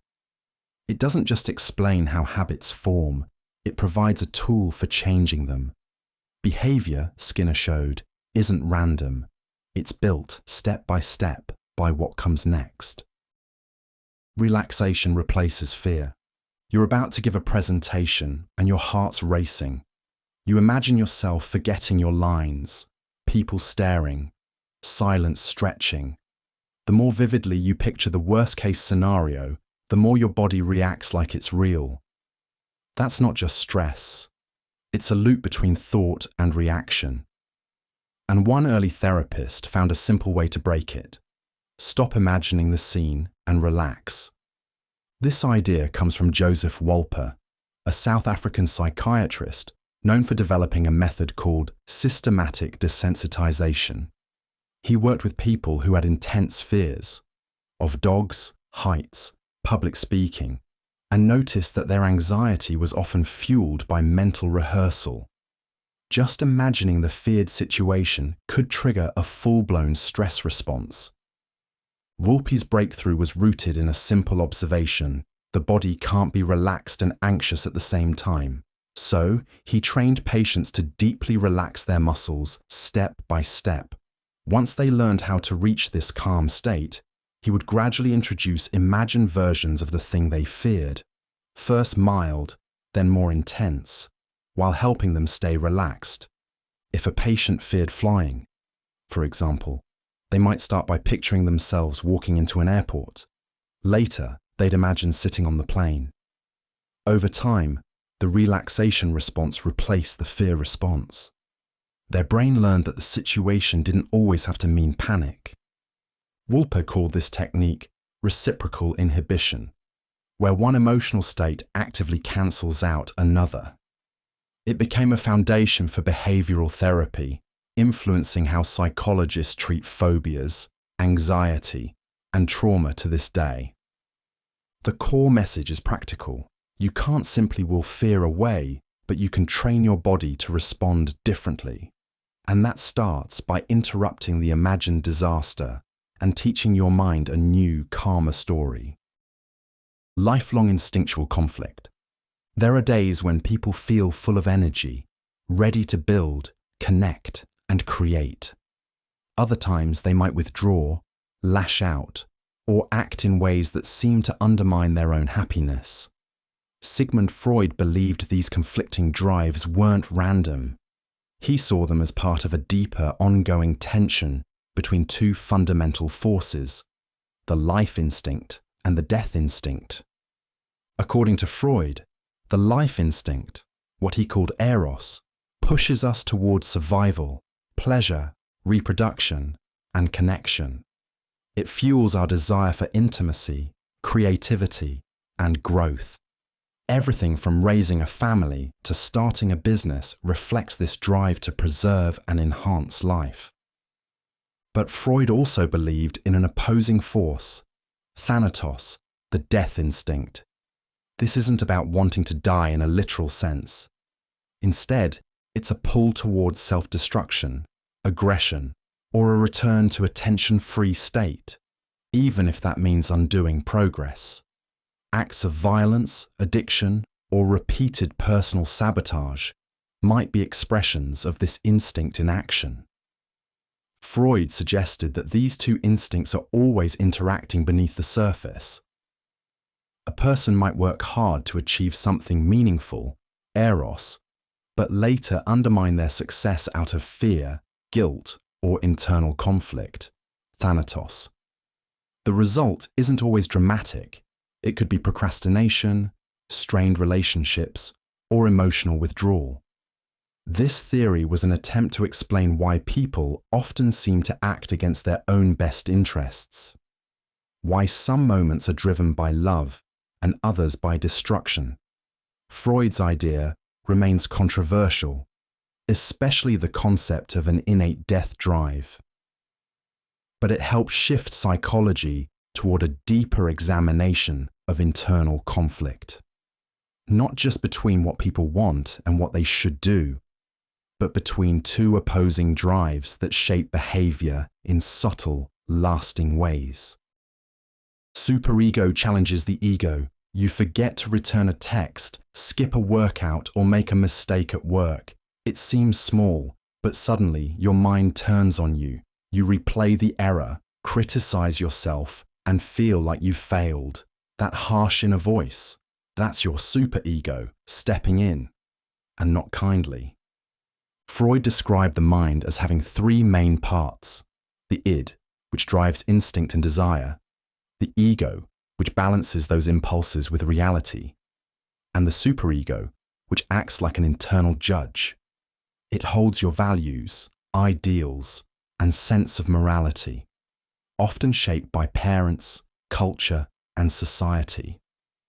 Under normal conditions, the superego quietly guides decisions, helping you act in ways that match your beliefs. But Freud noted something interesting. The superego becomes clear only when it confronts the ego with hostility. In other words, it's often invisible until it's angry. This happens when you act in a way that clashes with your moral code, real or imagined. The superego responds with guilt, shame, or self-criticism. It's like having a strict internal authority figure who doesn't just nudge you toward better behavior, but punishes you for slipping up. For example, someone might grow up believing they must always be polite, even when they're upset. If they speak out in frustration, their superego might lash out internally. You were rude. You failed. Even if the reaction was reasonable, the inner judgment remains. Freud believed this dynamic was central to emotional conflict. When the superego becomes overly harsh, it can fuel anxiety, low self-esteem, or even depression. It's not just about doing wrong. It's about feeling wrong, over and over again. Understanding the superego helps explain why self-criticism can be so intense. It reveals that morality isn't just taught, it's internalized. And when that internal system turns hostile, it doesn't just guide, it punishes. Adoption needs more than love. Bringing a child into your home and offering love sounds like it should be enough. But in practice, adoption can be far more complex. Psychologist and pediatrician Donald Winnicott believed that while love is essential, it isn't always sufficient. He once said, "It is notoriously inadequate to take an adopted child into one's home and love him." Winnicott wasn't discouraging adoption. He was highlighting the deeper emotional needs that adopted children often carry, especially those who have experienced early separation, neglect, or trauma. In his view, simply providing a loving environment doesn't automatically undo those earlier experiences. His work focused on the importance of early emotional development, particularly the bond between infants and caregivers. A child forms their sense of self through these early relationships. If those early attachments are disrupted or inconsistent, the child may struggle with trust, identity, and emotional regulation later on. For example, an adopted child might seem distant or overly compliant, not because they're ungrateful, but because they've learned that closeness isn't always safe or reliable. They may test boundaries, withdraw, or act out, not out of defiance, but as a way to protect themselves or make sense of unfamiliar emotional territory. Winnicott emphasized that adoptive parents need more than good intentions. They need patience, sensitivity, and a deep understanding of the child's emotional world. Building trust may take time. So will helping the child develop a secure internal sense of belonging. This idea helped shift the conversation around adoption and caregiving. It moved the focus from "love is enough" to a more nuanced view. Love must be paired with emotional insight, consistency, and a willingness to meet the child where they are, not just where we hope they'll be. Potential demands fulfillment. Some people feel a quiet discomfort, even when everything seems to be going fine. They have the job, the routine, the security, but still, something feels unfinished. Psychologist Abraham Maslow had a name for that feeling.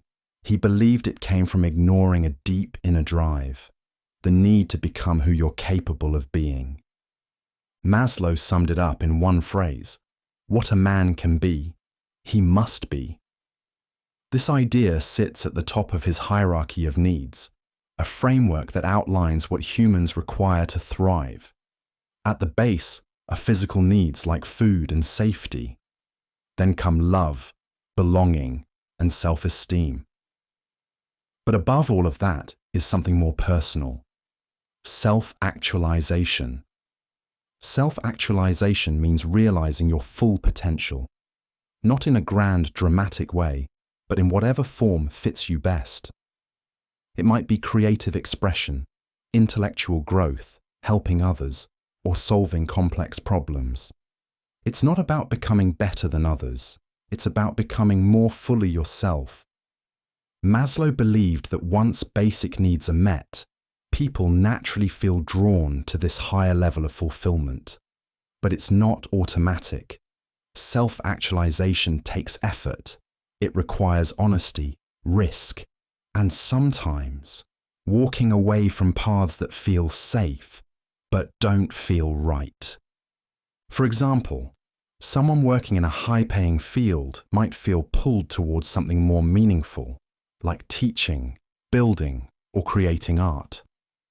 Acting on that pull isn't always easy, but for Maslow, ignoring it can lead to a kind of quiet dissatisfaction. This concept helped shift psychology away from just fixing problems and toward helping people grow. It suggested that mental health isn't just the absence of illness, it's the presence of purpose, and that the deepest motivation isn't just survival or success, but the need to live in alignment with what you're truly capable of becoming. Human growth requires struggle. Growing up isn't just about getting older. It's about facing experiences that change how you see the world, and often those moments aren't easy. Psychologist Rollo May believed that one does not become fully human painlessly. In other words, discomfort and struggle aren't just part of life. They're part of becoming who you are. May was an influential figure in existential psychology, a field that explores how people confront meaning, freedom, and responsibility. He believed that emotional pain, like anxiety, guilt, or loss, wasn't just something to avoid or eliminate. It was a sign that a person was being stretched beyond their old limits. In his view, growth requires confronting difficult truths: that life is uncertain, that choices have consequences, and that nothing guarantees comfort or control. These aren't easy realizations. But facing them, rather than escaping them, is what helps a person develop maturity, compassion, and strength. For example, someone might go through a breakup that forces them to reconsider how they connect with others. Or they might lose a job and begin questioning what they really want to do with their life. These experiences can be painful, but they also push a person to grow in ways that smooth, predictable circumstances rarely do. May emphasize that avoiding pain often leads to stagnation. People may protect themselves by staying in familiar roles or routines, but they also limit their potential. To become more fully human, more capable of love, courage, and meaning, a person has to move through discomfort, not around it. This doesn't mean seeking out suffering, but recognizing it as a part of the process. For May, psychological health wasn't about feeling good all the time. It was about engaging with life honestly, even when it hurts, and allowing that engagement to shape a deeper, more authentic self. Beliefs shape emotions. You miss a deadline. One person shrugs it off and makes a plan to recover. Another spirals into anxiety, convinced they've failed completely. Same event, very different reactions. According to psychologist Albert Ellis, the difference comes down to belief. His idea was simple. Rational beliefs create healthy emotional consequences. Ellis developed a form of therapy called rational emotive behaviour therapy, or REBT. At its core is the idea that events themselves don't determine how we feel. Our beliefs about those events do. He broke it down into a simple ABC model.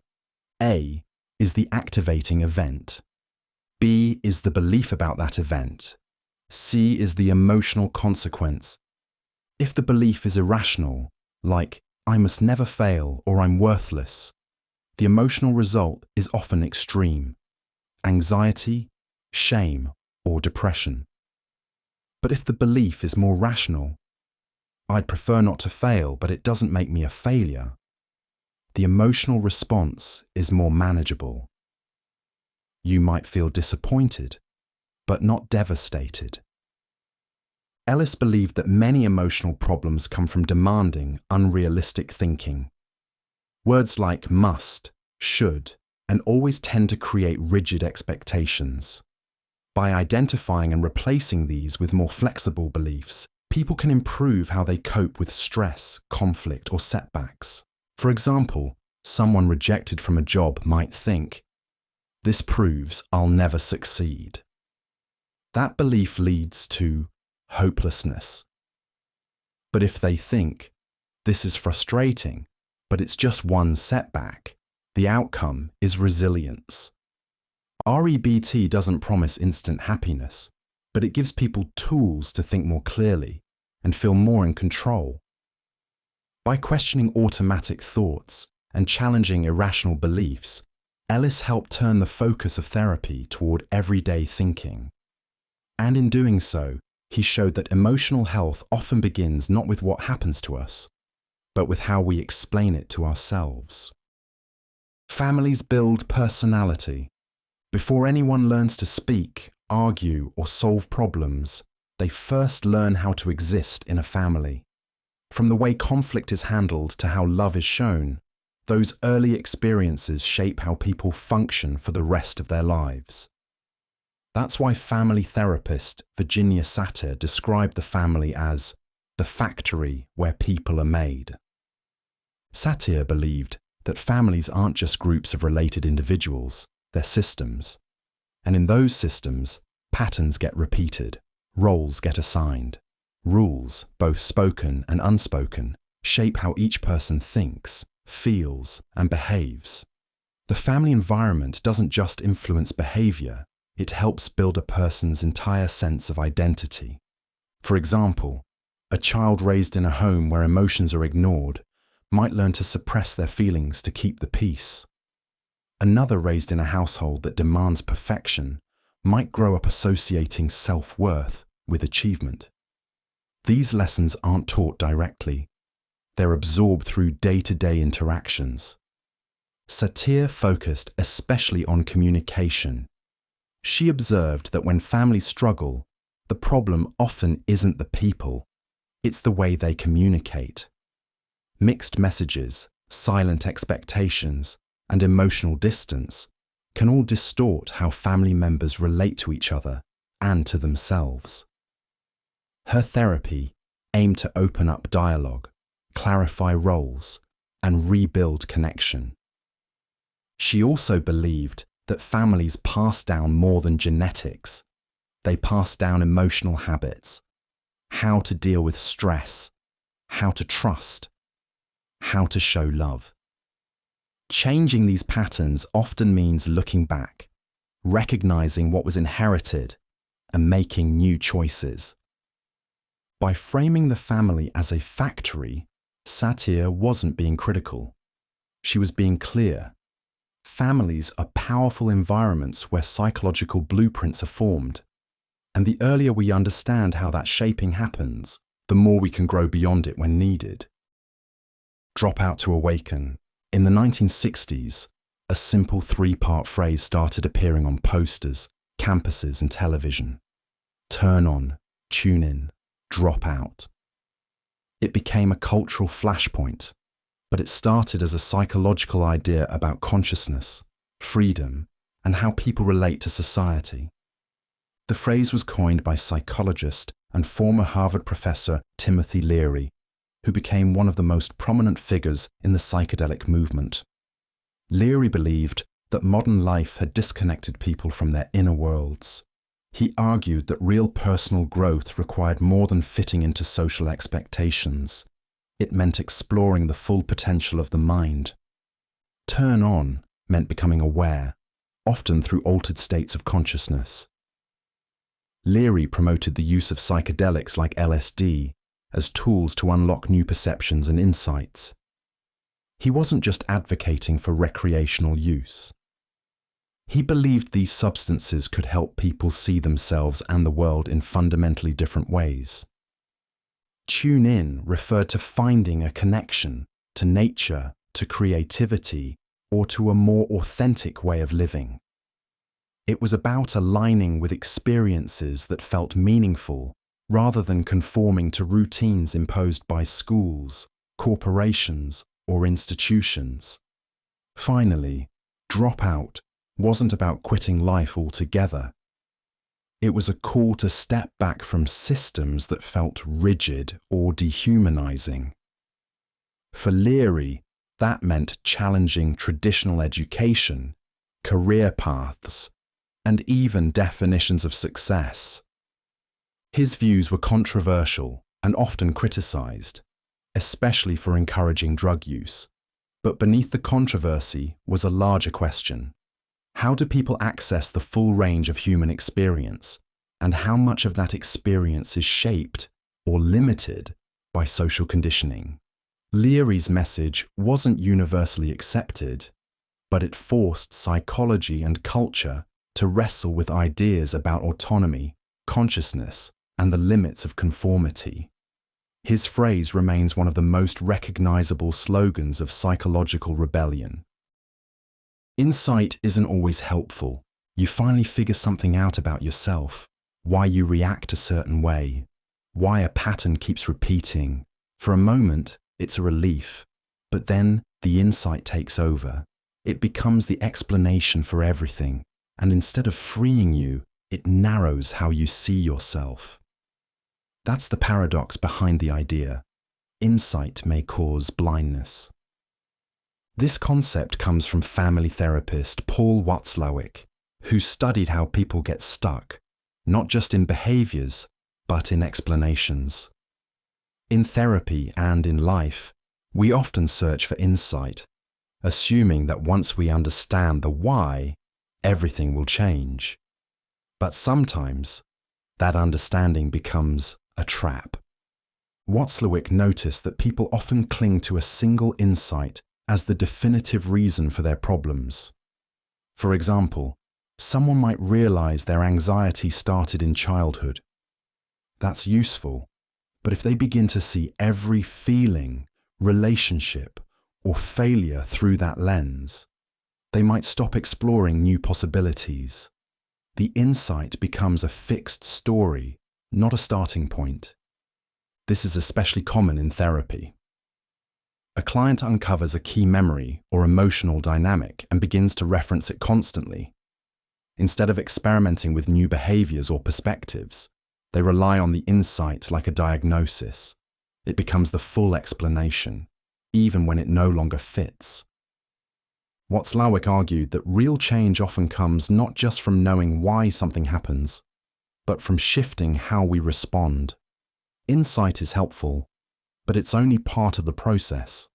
Without flexibility, it can harden into self-justification or avoidance. The message isn't to avoid insight, it's to stay curious after you find it, because understanding yourself isn't just about discovering truths, it's about learning what to do with them once they're no longer new. Past doesn't dictate future. You may have grown up in chaos, faced early rejection, or been told you'd never amount to much.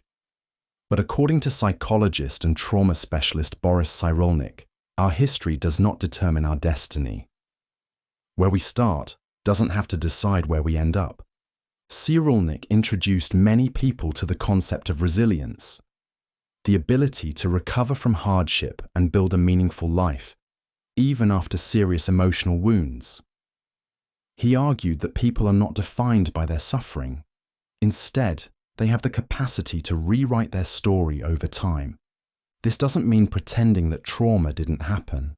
It means acknowledging that pain, while also recognizing the human ability to grow through it. Cyrulnik's research showed that children who experienced war, abuse, or abandonment could still form healthy relationships, develop confidence, and live full lives, especially when they receive support, validation, and opportunities to reconnect with their strengths. For example, a child raised in a neglectful home might struggle with trust early on, but with a stable mentor, a caring teacher, or even later life therapy, they can learn to build new patterns of connection. The past remains part of their story, but it no longer controls it. Cyrulnik emphasized the role of narrative, how people make sense of their experiences. Two people may live through similar trauma, but the one who finds meaning or purpose within it is more likely to recover. It's not just what happens that matters, it's how it's understood and integrated. This perspective has reshaped therapy, education, and social work. Rather than focusing only on what's gone wrong, it asks what can go right next. The message is clear. Even after life has gone off course, people can still choose direction, rebuild, and define themselves in new ways. Fathers stay emotionally silent. A father may provide, protect, and guide, but rarely speak about what he feels. For generations, this has been the quiet norm. Psychologist Guy Corneau called it the rule of silence, an unspoken expectation that fathers should remain emotionally distant, even within their own families. Corneau, who focused on the emotional development of men, noticed a pattern. While mothers were often seen as nurturing and expressive, fathers were expected to be stable and reserved. In many cultures, this division wasn't questioned, but Corneau argued that this silence came at a cost, both for fathers and for their children. The rule of silence isn't always about coldness or neglect. Often, it's inherited. Many men grow up watching their own fathers suppress feelings, rarely showing vulnerability, sadness, or affection. When these boys become fathers themselves, they may repeat the same model, not because they lack love, but because they lack emotional language. This dynamic can lead to distance. A child may feel their father is unreachable, not physically absent, but emotionally unavailable. The father, in turn, may feel uncertain about how to connect, unsure of how to express care beyond action or discipline. Over time, both may struggle with unspoken needs and misunderstood intentions. Corneau believed this silence didn't reflect a lack of emotion, but a lack of permission. Men were taught to prove their worth through strength and control, not openness. Breaking that silence, he argued, is key to healthier relationships and to redefining fatherhood itself. By encouraging emotional honesty, Corno's work helped challenge the belief that men must always appear strong and stoic. He showed that when fathers learn to speak about fear, love, confusion, or regret, they don't lose authority, they gain connection. And that connection changes how families understand love, support, and presence. Instinct is patterned behaviour. A bird doesn't read a manual before building a nest. A newborn baby knows how to cry, suckle, and cling. These behaviours aren't taught. They're instinctive. But according to psychologist Wolfgang Köhler, instinct isn't a fixed script. He believed instinct is a dynamic pattern, something flexible, not mechanical. At the time, many scientists saw instinct as automatic. A stimulus triggers a response, like flipping a switch. Köhler challenged that idea. Through his work with chimpanzees, he noticed that their problem-solving wasn't just reactive. It involved strategy, hesitation, and even insight. They didn't simply act out of blind impulse. Their behaviour adjusted based on what was happening around them. For example, when food was placed just out of reach, a chimp wouldn't keep jumping in the same way over and over. It might stop, observe, and then use a stick to pull the food closer. The behaviour looked purposeful, not pre-programmed. Köhler argued that instinct isn't a single, rigid movement. It's a coordinated sequence that can adapt to changing conditions. He saw it as a system, dynamic, layered, and responsive. That made instinct more like a flexible plan than a hard-wired command. This insight helped bridge the gap between biology and cognition. It suggested that even deeply embedded behaviours could show signs of awareness and problem-solving. In other words, instinct doesn't rule out intelligence. It may include it. Köhler's idea expanded how psychologists think about behaviour, especially in animals and early development. It encouraged researchers to see instinct not as mindless, but as a starting point, one that can be shaped by context, experience, and internal understanding. It also paved the way for new questions about how humans blend instinct with learning and how nature and thought work together in everyday life. Footsteps activate baby's brain. A baby hears the sound of approaching footsteps, and instantly, something stirs. Muscles tense, attention sharpens, and the whole body shifts into a state of readiness. To an outside observer, it seems small. But inside the baby's brain, a network of signals has been triggered.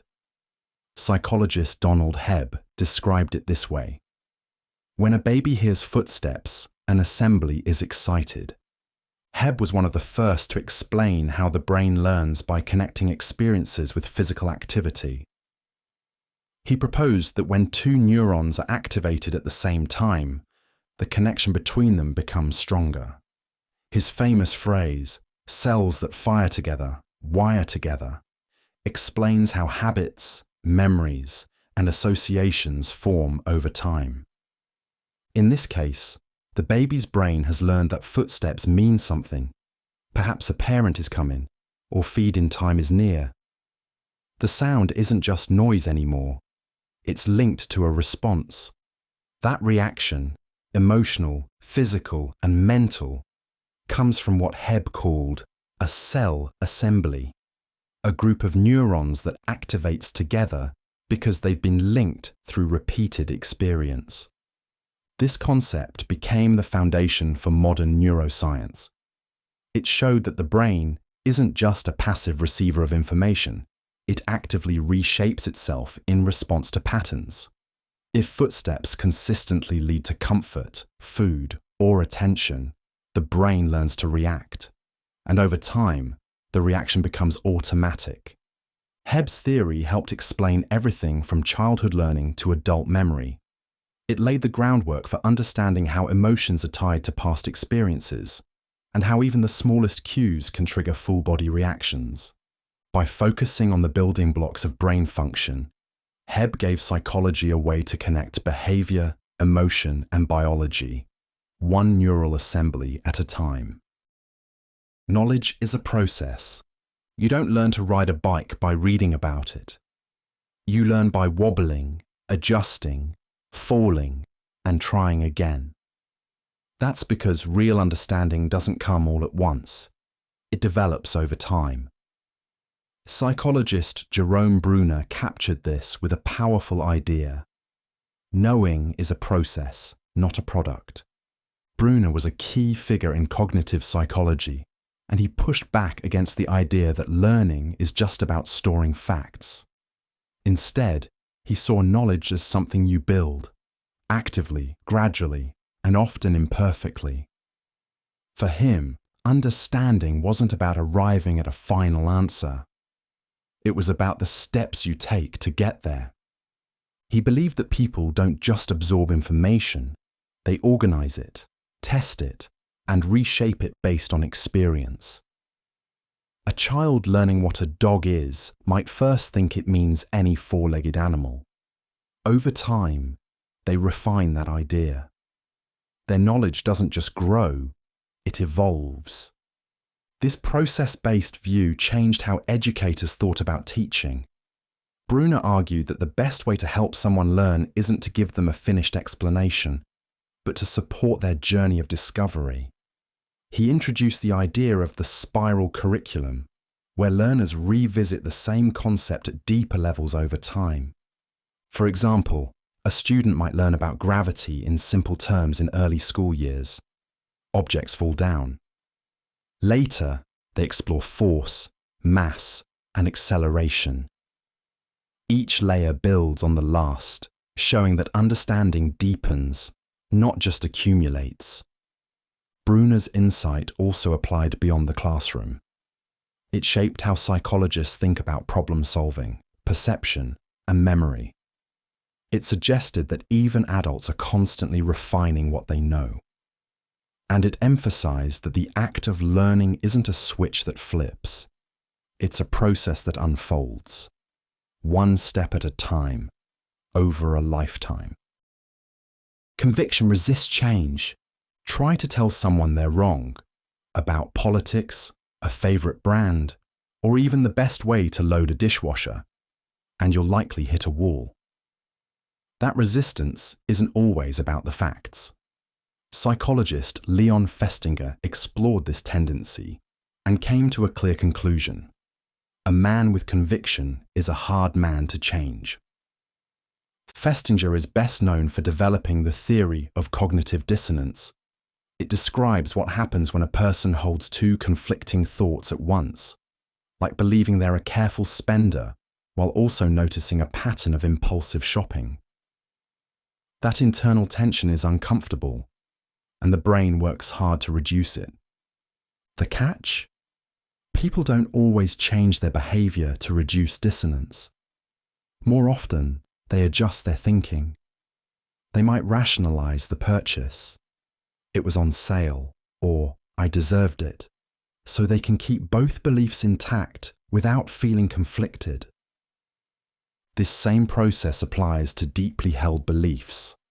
Once someone is emotionally invested in an idea, especially if it's tied to their identity, they're more likely to defend it than revise it, even when faced with contradictory evidence.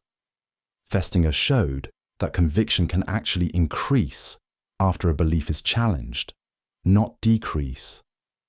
One of his most famous studies followed a doomsday cult whose predicted apocalypse never arrived. Instead of abandoning the belief, many followers became more devoted, convinced that their faith had prevented the disaster. This idea has broad implications for politics, persuasion, education, and conflict resolution. It suggests that facts alone rarely change minds. Beliefs are embedded in self-image, relationships, and worldview. So when a belief is threatened, the response is often emotional, not logical. Festinger's work revealed just how complex belief systems can be, and why changing someone's mind often means more than just presenting better information. It means understanding the deeper structure of conviction itself. Surfaces can mislead. You see a familiar face, a simple object, or a clean design, and immediately your brain fills in the rest. It feels effortless, but underneath, a lot is happening. Psychologist Roger Shepard believed that there's more to the surface than meets the eye. He wasn't talking about people hiding secrets. He was describing how perception works. Shepard studied how the mind interprets visual information. He showed that what we see is often a construction, an interpretation based on patterns, expectations, and previous experience. His experiments included optical illusions, where two shapes looked drastically different, even though they were identical. The brain adds depth, motion, or structure to flat images, turning simple visuals into complex scenes. One of his most famous illusions involves three-dimensional shapes that appear to twist or stretch depending on how they're shaded. Even when you know it's a trick, your brain can't help but see it that way. That's because perception isn't just a snapshot of reality. It's a mental model built in real time. This idea goes beyond illusions. It affects how people recognize faces, navigate spaces, or even interpret tone in a conversation. The mind fills in gaps quickly, often without conscious awareness. And while this usually works well, it can also lead to mistakes, like misreading someone's emotions or falling for a visual trick. Shepard's work helped psychologists understand that perception isn't passive. It's active, layered, and biased by context. What looks simple might involve a cascade of mental processes working behind the scenes. The eye sees the surface, but the mind builds the picture. By exploring how the brain shapes what we perceive, Shepard's research opened up new ways to study vision, memory, and cognition, reminding us that even the clearest image is never just what it seems. Only one voice heard. In a crowded room full of conversations, your ears pick up dozens of sounds, but your brain zeroes in on just one voice. The person in front of you becomes the center of your attention, while everything else fades into background noise. This ability is no accident. Psychologist Donald Broadbent described it with a simple idea. We can listen to only one voice at once. In the 1950s, Broadbent developed what's known as the filter theory of attention. He believed the human brain works like a gatekeeper. It receives a constant flow of sensory information, sounds, sights, smells, but filters most of it out. Only selected details make it through for deeper processing. To test this, Broadbent used a method called the dichotic listening task. Participants wore headphones and heard two different streams of information, one in each ear. They were told to focus on just one. Almost every time they could recall information from the ear they were told to attend to, but remembered almost nothing from the other. This showed that attention is limited. While we can sense multiple inputs at once, we consciously process only a narrow slice. The brain prioritizes one voice, one message, one stream of meaning, because that's all it can handle clearly. The implications go beyond headphones. This is why multitasking feels hard, why conversations get scrambled when people talk over each other, and why focusing in a noisy environment takes effort. Our attention isn't built to juggle competing voices. It's designed to tune in, selectively. Broadbent's theory shaped how psychologists understand focus, distraction, and the limits of mental bandwidth. It revealed that attention isn't just about effort, it's about capacity. And when it comes to listening, even in a world full of voices, the brain works best one sound at a time. Memory folds time loops. You remember your childhood home, a favorite song from last year, or the words someone said to you yesterday. The past, somehow, is still active in your mind.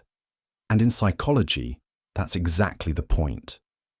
Psychologist Endel Tulving once proposed that time's arrow is bent into a loop, especially when it comes to memory. In everyday life, time feels like it moves in one direction, forward. We live moment to moment, from past to present to future. But Tulving's work on episodic memory, the memory of personal experiences, challenged that idea. He showed that remembering the past isn't just reviewing an old file, it's reactivating an experience and reliving it in the present. When you recall a specific event, say a birthday party or a walk in the rain, you're not just pulling up facts. You're traveling mentally back to that moment. Your brain reconstructs the scene, the feelings, even the sights and sounds. This kind of memory lets you loop through time, retracing and re-experiencing what's already happened. Tulving also found that the same brain systems used for remembering the past are used for imagining the future. When you think about next week's plans or future goals, your mind pulls pieces from past experiences to build a picture of what might come. The past, then, isn't behind you. It's a resource that constantly loops into your awareness. This concept reshaped how psychologists think about memory.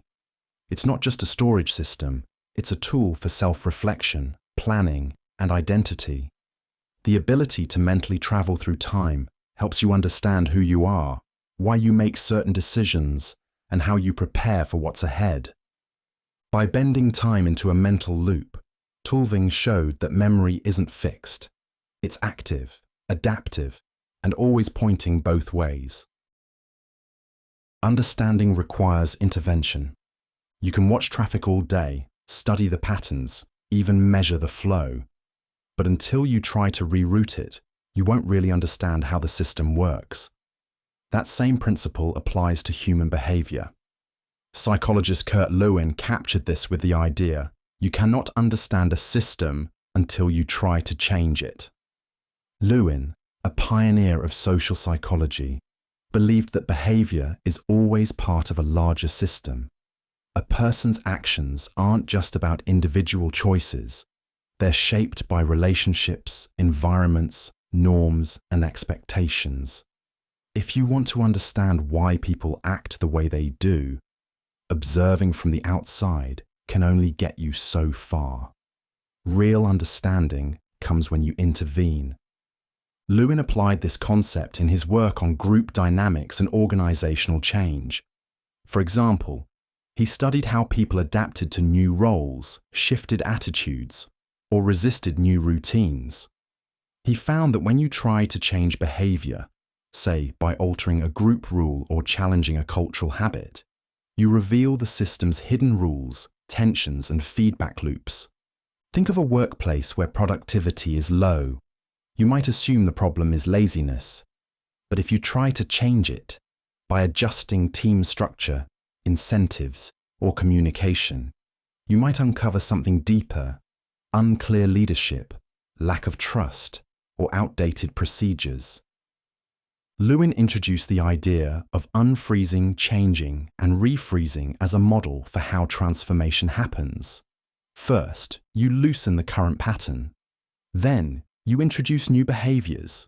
Finally, you stabilize the system again. Each step reveals what's actually holding the system together. This approach reshaped psychology's role, not just as an observer of problems, but as an agent of change. Lewin showed that change isn't just about fixing what's broken. It's also a way to understand what's been holding everything in place. Conformity is strong. You're sitting in a room with a group of strangers. A simple question comes up, something with an obvious answer. Everyone else gives the wrong response. You know it's wrong, but now you hesitate. Should you say what you think, or go along with the group? This scenario mirrors a famous experiment in psychology led by Solomon Asch in the 1950s, designed to answer a powerful question: how strong is the urge towards social conformity? Asch's experiment was deceptively simple. Participants were shown a line and asked to pick which of 3 comparison lines matched it in length. The correct answer was clear, but in each group, only one person was a real participant. The others were actors instructed to give the wrong answer on purpose. What Asch found was striking. About 1/3 of the real participants conformed with the group, even when the answer was clearly incorrect. When asked later, many admitted they didn't believe the group's choice, but went along anyway to avoid standing out. This revealed just how powerful social pressure can be. People often conform not because they're convinced, but because they fear judgment, conflict, or exclusion. The need to belong overrides what they know to be true. The effect isn't limited to a lab. It shows up in classrooms, meetings, social media, and everyday decisions. Whether it's fashion, opinions, or silence in the face of disagreement, conformity can guide behaviour in ways people barely notice. Asch's work helped define social psychology's understanding of group influence. It showed that the desire to fit in is not just a social habit, it's a psychological force, and it raised a key insight. People aren't always shaped by what they believe, but by what the group around them believes out loud. Life is performance. You walk into a meeting, straighten your posture, and put on a confident tone, even if you don't feel it. Later, with close friends, your voice softens and your guard drops. These shifts happen naturally, almost like switching roles in a play. Sociologist Erving Goffman noticed this pattern and described it with a powerful phrase: life is a dramatically enacted thing. Goffman's work in the mid-20th century introduced a new way of thinking about everyday behaviour. He suggested that people don't just behave, they perform. In every social situation, individuals play roles based on the setting, the audience, and the expectations involved. This isn't faking, it's adapting. He called this the dramaturgical model of social interaction. Just like actors on stage, people manage impressions, follow scripts, and use props, like clothing, body language, or tone of voice, to shape how they're perceived. In formal settings, people present their front stage selves, polished, polite, and prepared. In private, they shift to the backstage, where they're more relaxed and authentic. For example, a teacher leads a class with authority, projecting expertise and calm. But in the staff room, the same person may vent frustrations or seek support, switching roles based on context. Goffman's insight wasn't cynical. He didn't suggest people are fake. Instead, he showed how identity is fluid and responsive. Social life requires coordination, and much of that comes through subtle performance. We all tailor our behaviour, not out of dishonesty, but to meet the needs of different situations. This view helped psychologists and sociologists understand that identity isn't static, it's negotiated in real time. By seeing life as something enacted, Goffman revealed how social behaviour is both structured and flexible, shaped moment by the roles we play and the stories we tell. Familiarity breeds liking. You hear a song on the radio that doesn't really grab you. A week later, it's stuck in your head. A few more plays, and suddenly, it's one of your favourites. That shift isn't just about taste. It's a known psychological phenomenon. Psychologist Robert Zayonk described it simply: the more you see it, the more you like it. This is called the mere exposure effect. It refers to the idea that repeated exposure to something, an image, a sound, a person, makes us more likely to develop a preference for it. Even if our first impression is neutral or uncertain, familiarity builds comfort, and comfort often leads to liking. Zayonk tested this by showing participants unfamiliar shapes, faces, and even nonsense words. The more often people saw a particular item, the more positively they rated it, even if they didn't remember seeing it before. The brain seemed to treat repetition as a kind of endorsement. This effect isn't limited to lab settings. It shows up in marketing, social relationships, and everyday decision-making. A brand logo you pass every day on your commute becomes more appealing over time. A new coworker you barely noticed becomes a friend after weeks of shared space. Familiarity reduces uncertainty, and that makes things feel safer and more likable. The mere exposure effect also explains why people often prefer things they've grown up around: foods, customs, even accents. Repeated exposure wires the brain to associate familiarity with trust. Zayonk's insight helps psychologists understand how preferences are formed, not always by logic or deep reflection, but by simple repetition. It's a reminder that what we like isn't always about quality or value. Sometimes it's just about how often something shows up in our lives and how easily we recognize it when it does.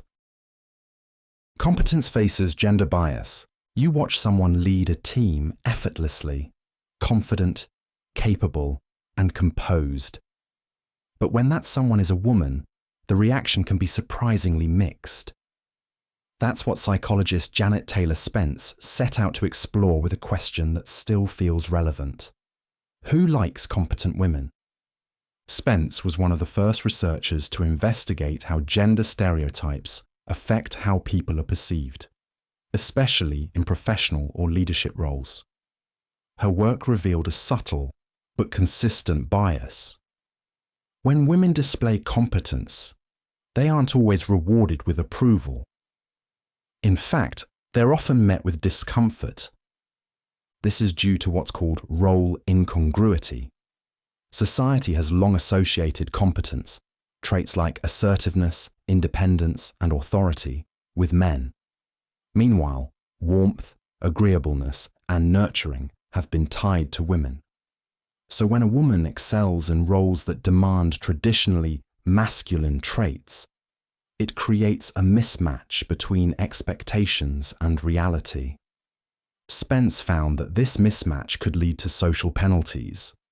Competent women were often judged as less likable, less warm, or even threatening, despite their success. These impressions weren't necessarily conscious. They reflected deep-seated cultural stereotypes about what women should be like and what roles they should fill. Her research helped clarify how women often walk a tightrope, being competent without appearing too confident, assertive without being labelled aggressive. It also explained why women in leadership often feel pressure to soften their image, smiling more, apologising more, or downplaying achievements. Janet Taylor Spence's work was foundational in the study of gender and personality.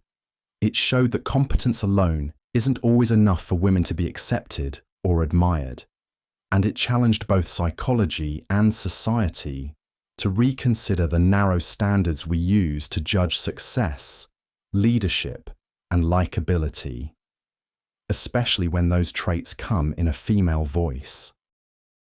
Emotion fixes flashbulb memories. Some people are naturally upbeat and talkative. Others prefer quiet routines and deep thinking. Long before modern personality tests, ancient thinkers tried to explain these patterns using a system known as the four temperaments.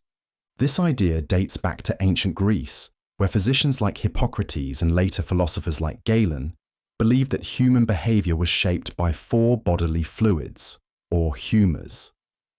Each humour was linked to a temperament, a basic style of thinking, feeling, and acting. The sanguine temperament was associated with blood.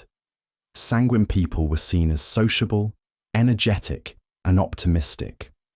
They loved conversation, fun, and spontaneity, but were also prone to distraction and impulsiveness. The choleric temperament came from yellow bile. Choleric individuals were assertive, ambitious, and task-focused. They were natural leaders but could also be impatient or aggressive when things didn't go their way. Melancholic types were linked to black bile.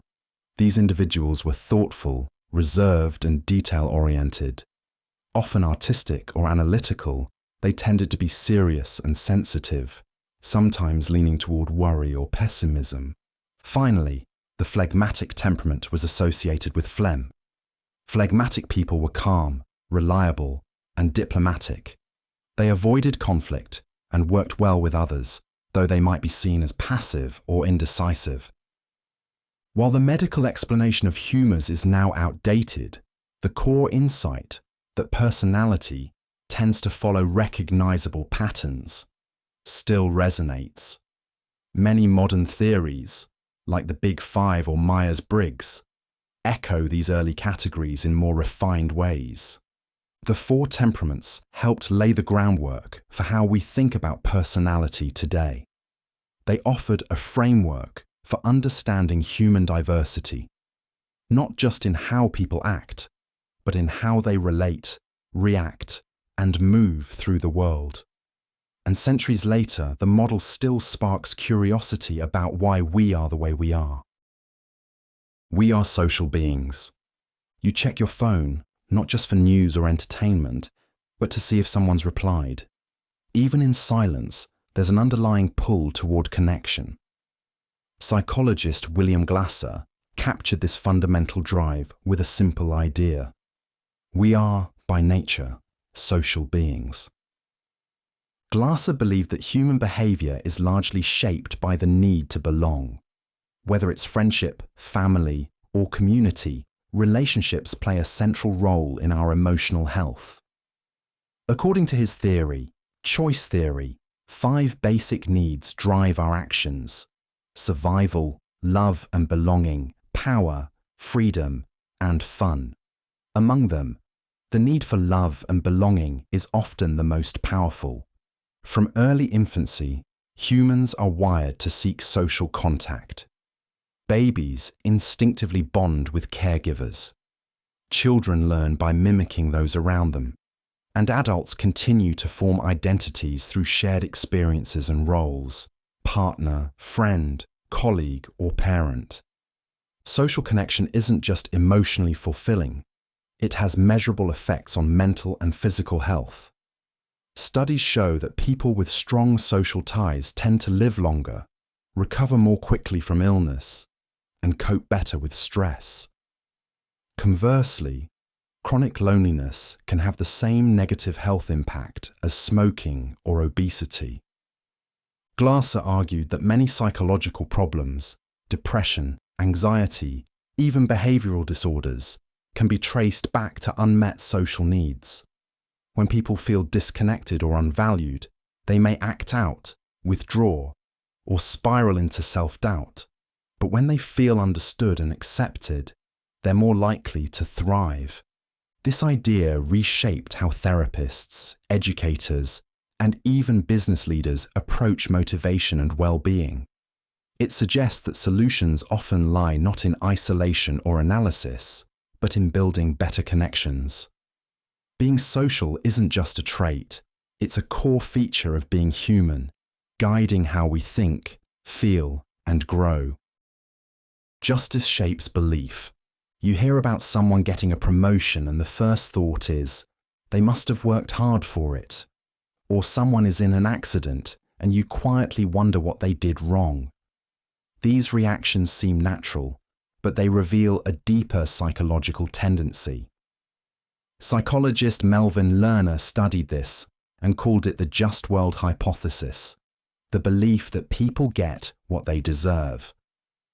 This belief helps people feel that the world is fair and predictable.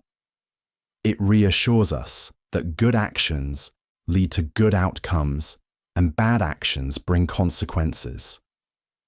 But while comforting, this assumption can also distort how we understand others. Learners' research showed that people often rationalize someone else's misfortune to preserve their belief in a just world. If a person is struggling, observers may assume they were careless or lazy. If someone succeeds, we assume they earned it through talent or effort. This way of thinking isn't always conscious. It's a shortcut the mind uses to make sense of complex situations. The problem is that it can lead to victim blaming. If bad things happen to someone, we may assume it's because of poor choices, even when the real causes are outside their control, like bad luck, systemic inequality, or random chance. At the same time, the belief in a just world can motivate people to behave fairly, follow rules, and work hard. But it also means they may ignore or dismiss evidence that life isn't always fair. Learners' work helped psychologists understand how deeply people crave order and fairness, and how that craving can cloud judgment. Recognizing this bias doesn't mean giving up on fairness. It means understanding that the world isn't always as tidy or logical as we'd like to believe, and that empathy often starts where fairness ends. Justice shapes belief. Someone cuts in line, explodes in anger, or follows a bizarre order without question. The behavior seems irrational, maybe even unhinged. But psychologist Elliot Aronson made a powerful point. People who do crazy things are not necessarily crazy. This idea comes from Aronson's work on cognitive dissonance, the tension we feel when our actions conflict with our beliefs or values. To reduce that discomfort, the mind doesn't always change the behavior. Instead, it often rewrites the story to make the behavior feel justified. For example, if someone cheats on a test but sees themselves as honest, they might convince themselves it was a one-time thing, or that the system is unfair. From the outside, the justification might seem strange, but internally, it helps the person feel consistent, like they're still good and rational. Aronson argued that behavior, no matter how puzzling, often makes perfect sense when you understand the person's situation, beliefs, or thought process. This applies not only to everyday decisions, but also to extreme actions, like staying in a bad relationship, joining a cult, or defending a harmful ideology. The behavior might seem crazy, but it usually follows a logic rooted in identity, pressure, or fear. This perspective shifted how psychologists understand human error, irrationality, and even cruelty. It showed that context matters, that what looks irrational from a distance often has a psychological reason behind it. Aronson's insight is especially useful when trying to understand conflict, persuasion, or social influence. Rather than labeling behavior as simply crazy, it encourages asking what needs, beliefs, or pressures could be driving it. It's not about excusing harm, but about understanding how otherwise rational people can sometimes act in deeply irrational ways. And that understanding is often the first step toward real change. Obedience overrides. Morality. You're told to flip a switch. The person on the other side reacts in pain. You hesitate, but the authority figure insists. Please continue. The room is quiet. You obey. In the 1960s, psychologist Stanley Milgram conducted one of the most famous and controversial experiments in psychology to explore a simple but unsettling question. How far will people go when told what to do? Milgram set up a study where participants believed they were helping with a memory experiment. They were instructed to administer electric shocks to another person, an actor, every time that person answered a question incorrectly. With each wrong answer, the shocks increased in intensity. Although the shocks weren't real, the participants didn't know that. As the actor screamed, begged, or eventually fell silent, the authority figure calmly repeated, "The experiment requires that you continue." Despite clear signs of distress, 2/3 of participants continued to the maximum voltage. Milgram wasn't testing cruelty. He was examining obedience. He wanted to understand how ordinary people could commit harmful acts when under pressure from authority. His findings revealed that social context and perceived authority can override personal conscience, even in people with no history of aggression. The study raised uncomfortable questions about morality, free will, and responsibility. It suggested that under the right conditions, most people are capable of following orders that go against their values. Not because they're evil, but because they feel trapped by the structure around them. Milgram's work reshaped how psychologists and the public understand obedience, especially in the wake of atrocities carried out under orders. It challenged the comforting belief that only a certain type of person does harm, and replaced it with a much harder truth, that under pressure, many people will simply do as they're told. Environment shapes behaviour. A person might see themselves as kind, fair, and reasonable, but place them in a setting of unchecked power, limited oversight, and pressure to conform, and something changes. Psychologist Philip Zimbardo wanted to know exactly what. What happens when you put good people in an evil place? In 1971, Zimbardo ran the now infamous Stanford prison experiment.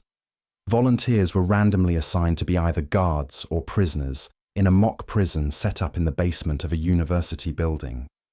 There were no scripts, only roles, and an environment designed to simulate authority and control.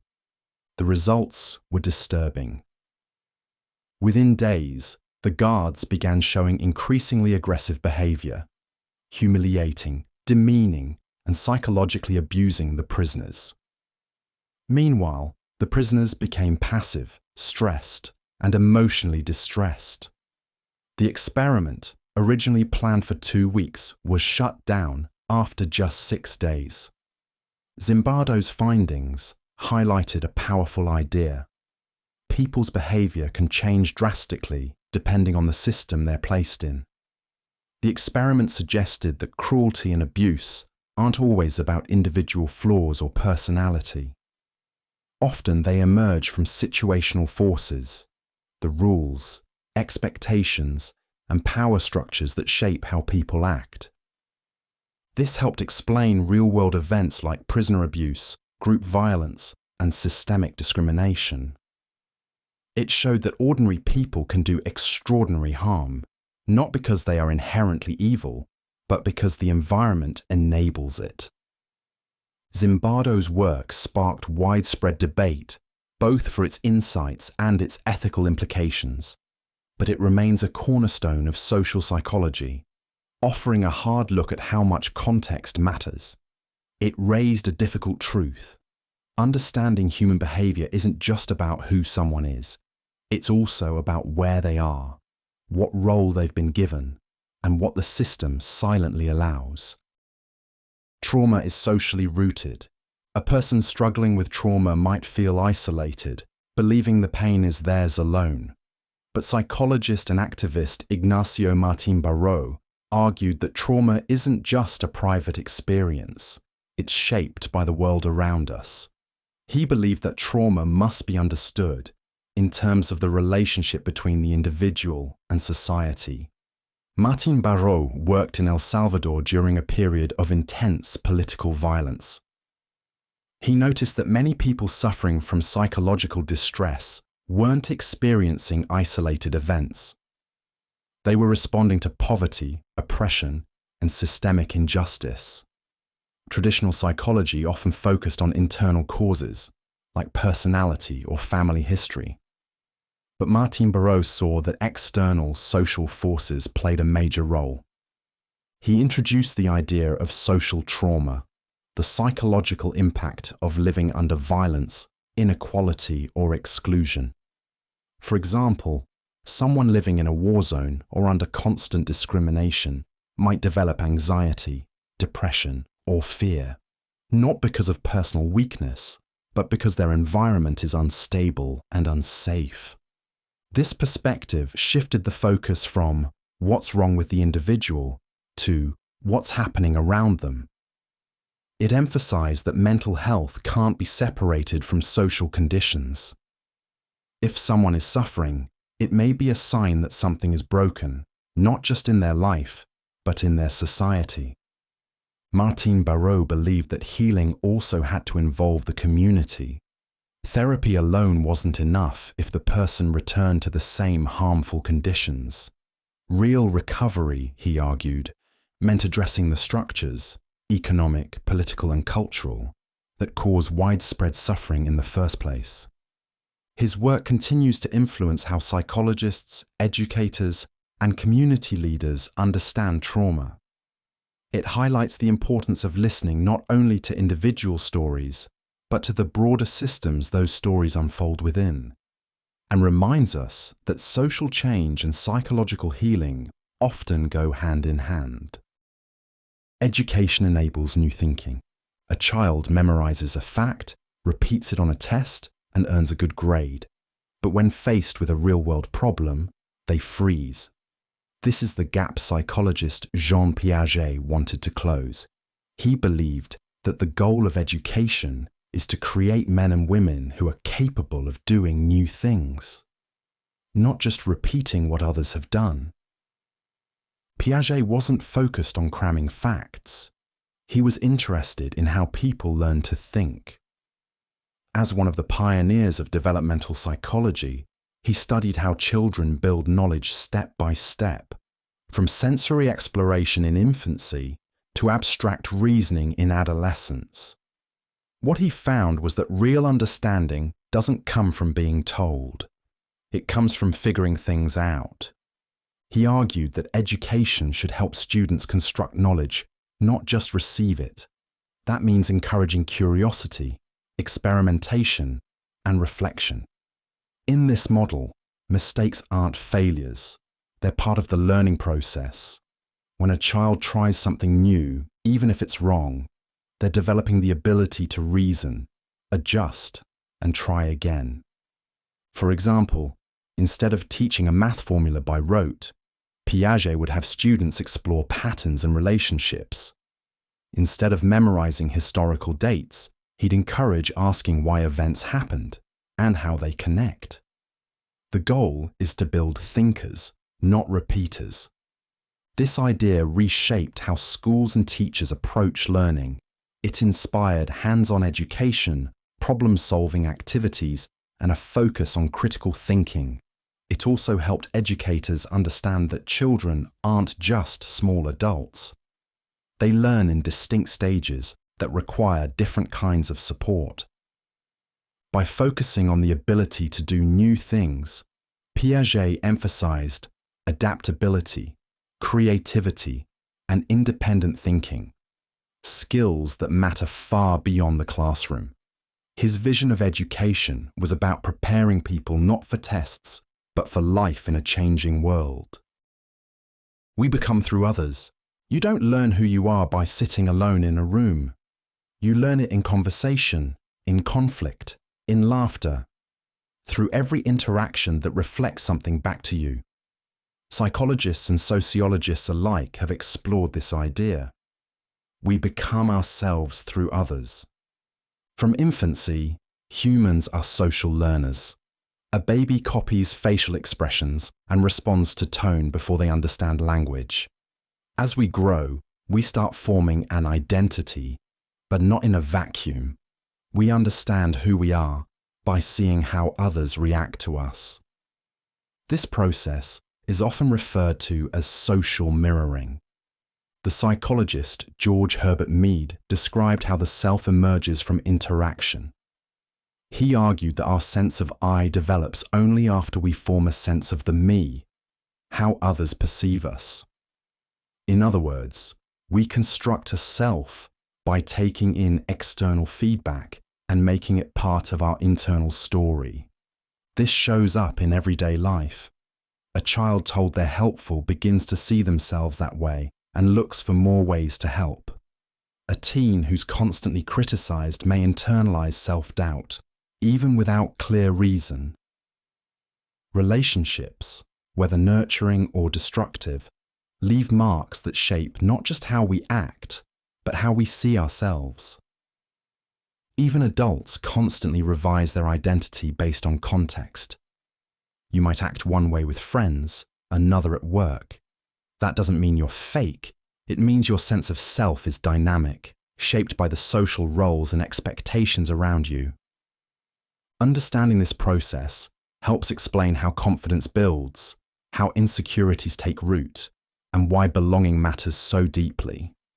We are social creatures, not just in how we behave, but in how we become. Our personality, values, and even emotions are influenced by the people who surround us. Identity isn't something we discover alone. It's something we co-create. Children aren't parental property. When parents separate or struggle, it's easy to assume a child will naturally side with one over the other. But psychologist Bruno Bettelheim challenged that assumption with a thoughtful insight. A child is not beholden to any particular parent. Bettelheim was known for his work on emotional development and child psychology, particularly in complex family dynamics. He observed that children don't instinctively assign loyalty based on legal custody, social expectations, or even shared history. Instead, their emotional bonds are shaped by consistency, care, and psychological safety. In situations like divorce or family conflict, adults often expect children to take sides. One parent might assume the child belongs with them. But Bettelheim emphasized that children aren't born with emotional debts. Their attachments form through lived experience, through who comforts them, listens to them, and helps them feel seen. For example, a child may have a biological connection to both parents, but if one becomes emotionally distant or unreliable, the child may naturally turn toward the other, or even to a non-parent figure like a grandparent or teacher. The loyalty isn't automatic, it's earned through relationship. Bettelheim's idea becomes especially important in co-parenting and custody disputes, where adults might unintentionally put pressure on the child to choose. But forcing that choice can cause anxiety, guilt, or emotional confusion. By recognizing that children are independent emotional beings, not possessions, Bettelheim helped reframe how psychologists, courts, and caregivers understand attachment. His work underscored the importance of honoring the child's inner world, where love is flexible, loyalty is earned, and no single parent owns the bond. This insight continues to guide child-focused approaches to parenting and therapy, reminding us that a child's sense of security grows not from forced loyalty, but from emotional freedom. Growth follows a plan. A tree doesn't grow randomly.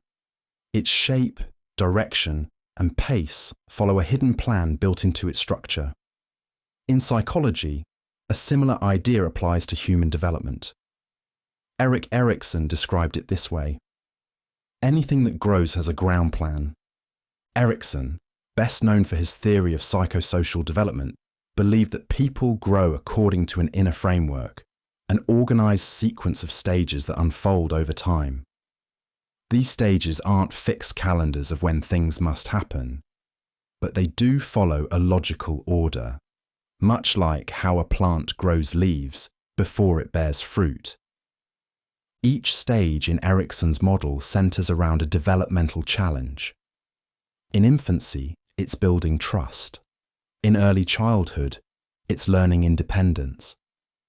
During adolescence, it's forming identity. These challenges are shaped by both internal readiness and external support, like parenting, culture, and education. The idea of a ground plan helps explain why pushing development too fast, or skipping steps, can cause problems later. For example, expecting a toddler to make decisions like an adult ignores the natural pace of emotional and cognitive growth.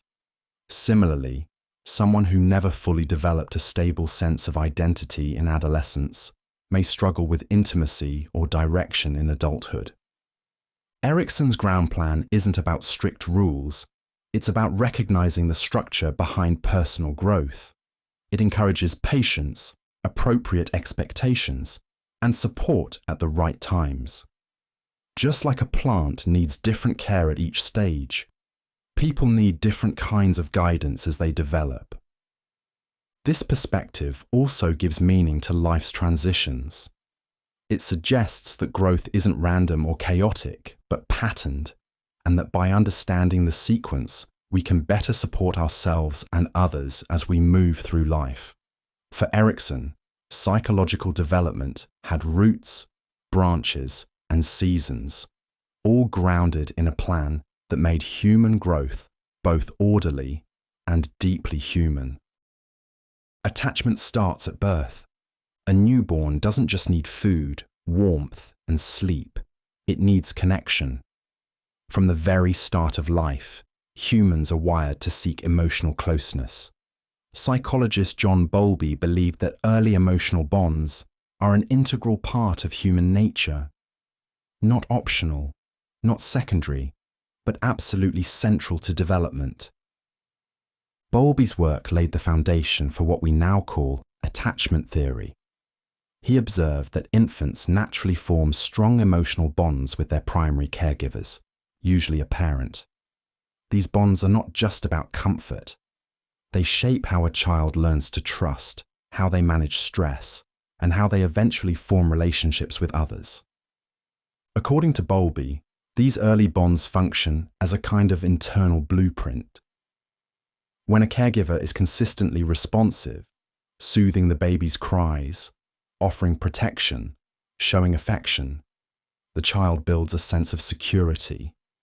This secure attachment helps the child feel safe enough to explore the world, take risks, and manage emotions.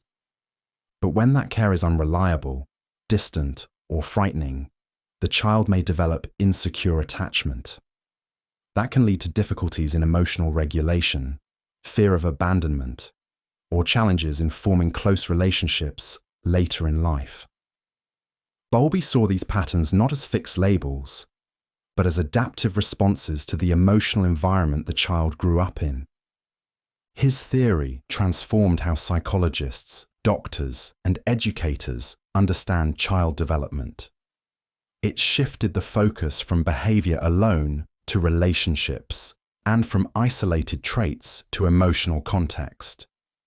Bowlby's research also helped validate the importance of caregiving, showing that love and responsiveness aren't soft extras.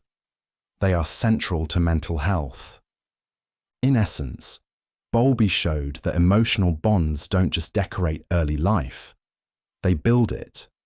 And from those first relationships, the mind begins to take shape, learning what it means to feel safe, to be seen, and to belong.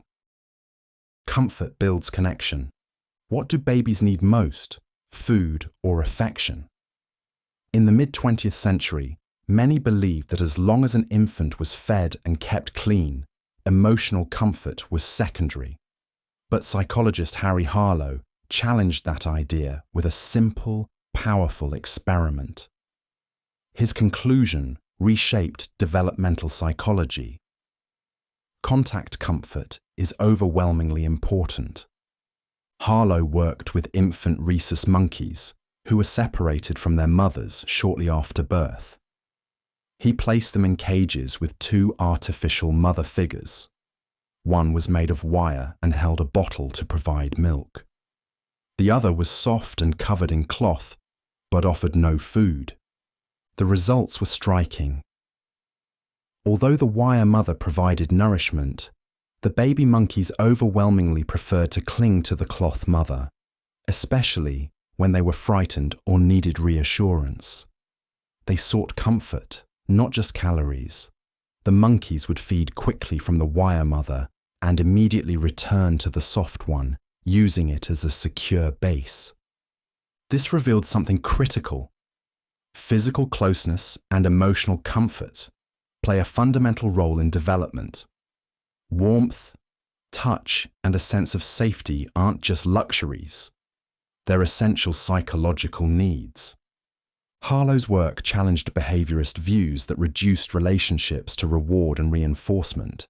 It also supported emerging ideas in attachment theory, showing that emotional bonds go far beyond mere survival. When comfort is missing, development suffers.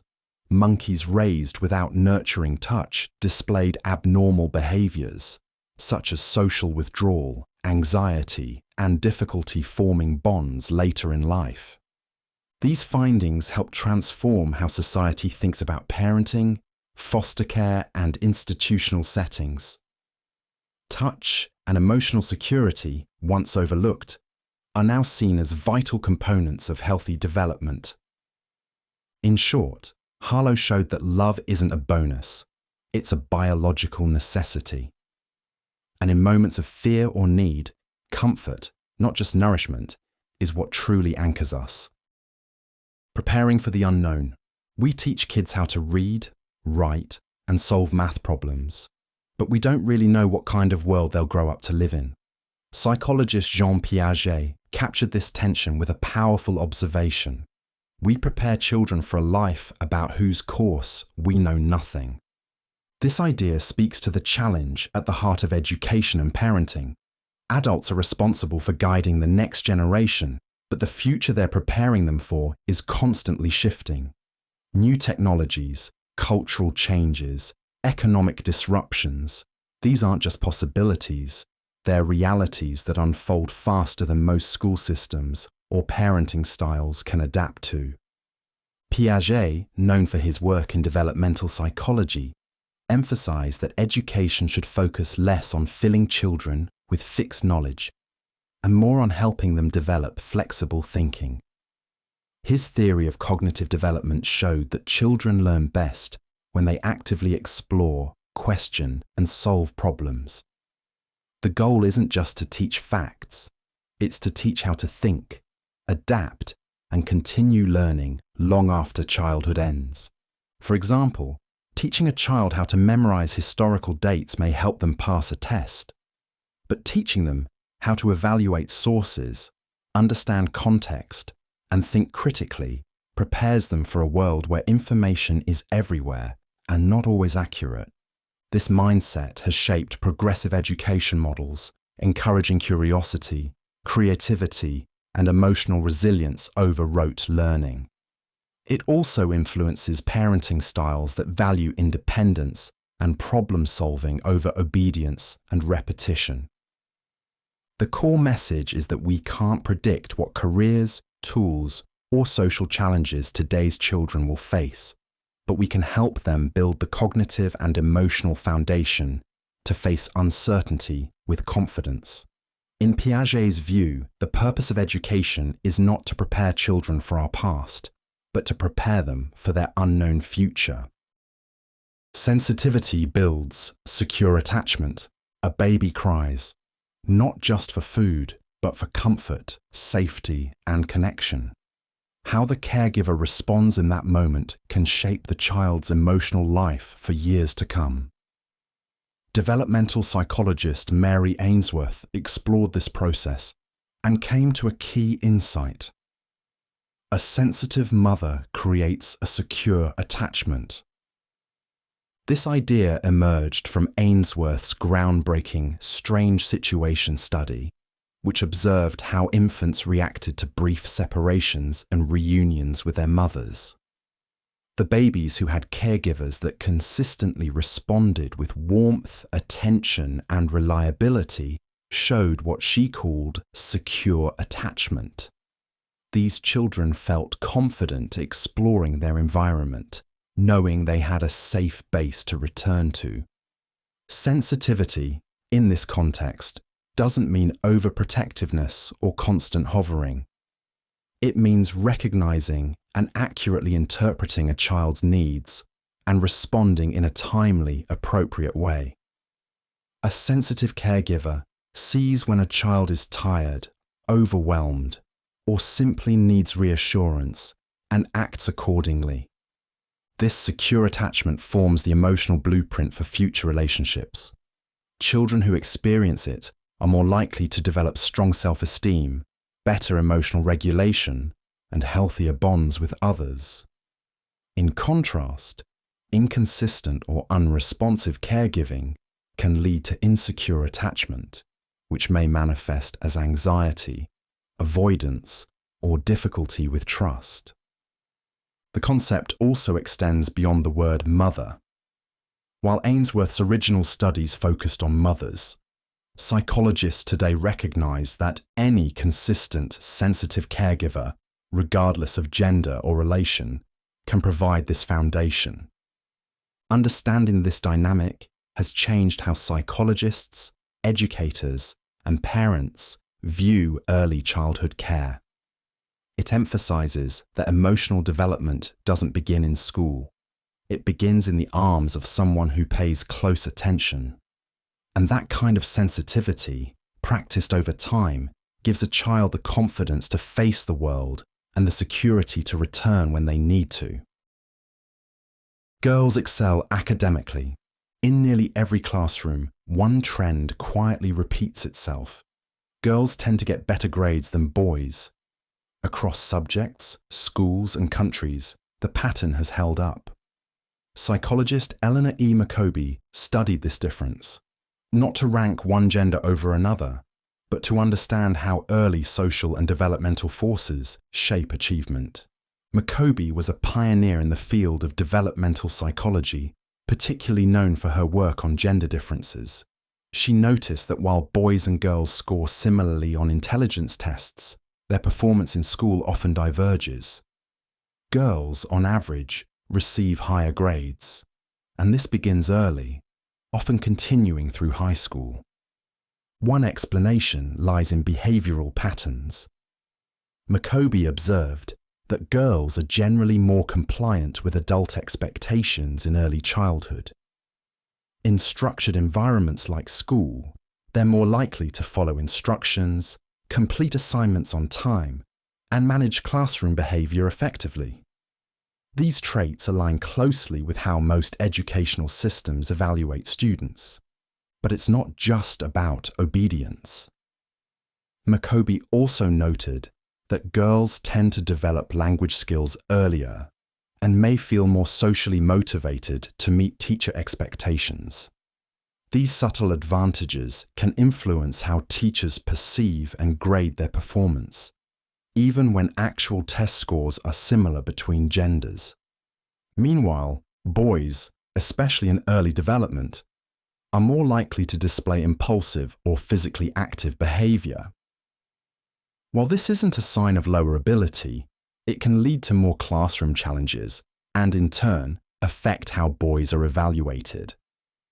McCoby's research helped reshape how psychologists understand gender and learning, not as fixed categories, but as patterns shaped by biology, environment, and culture.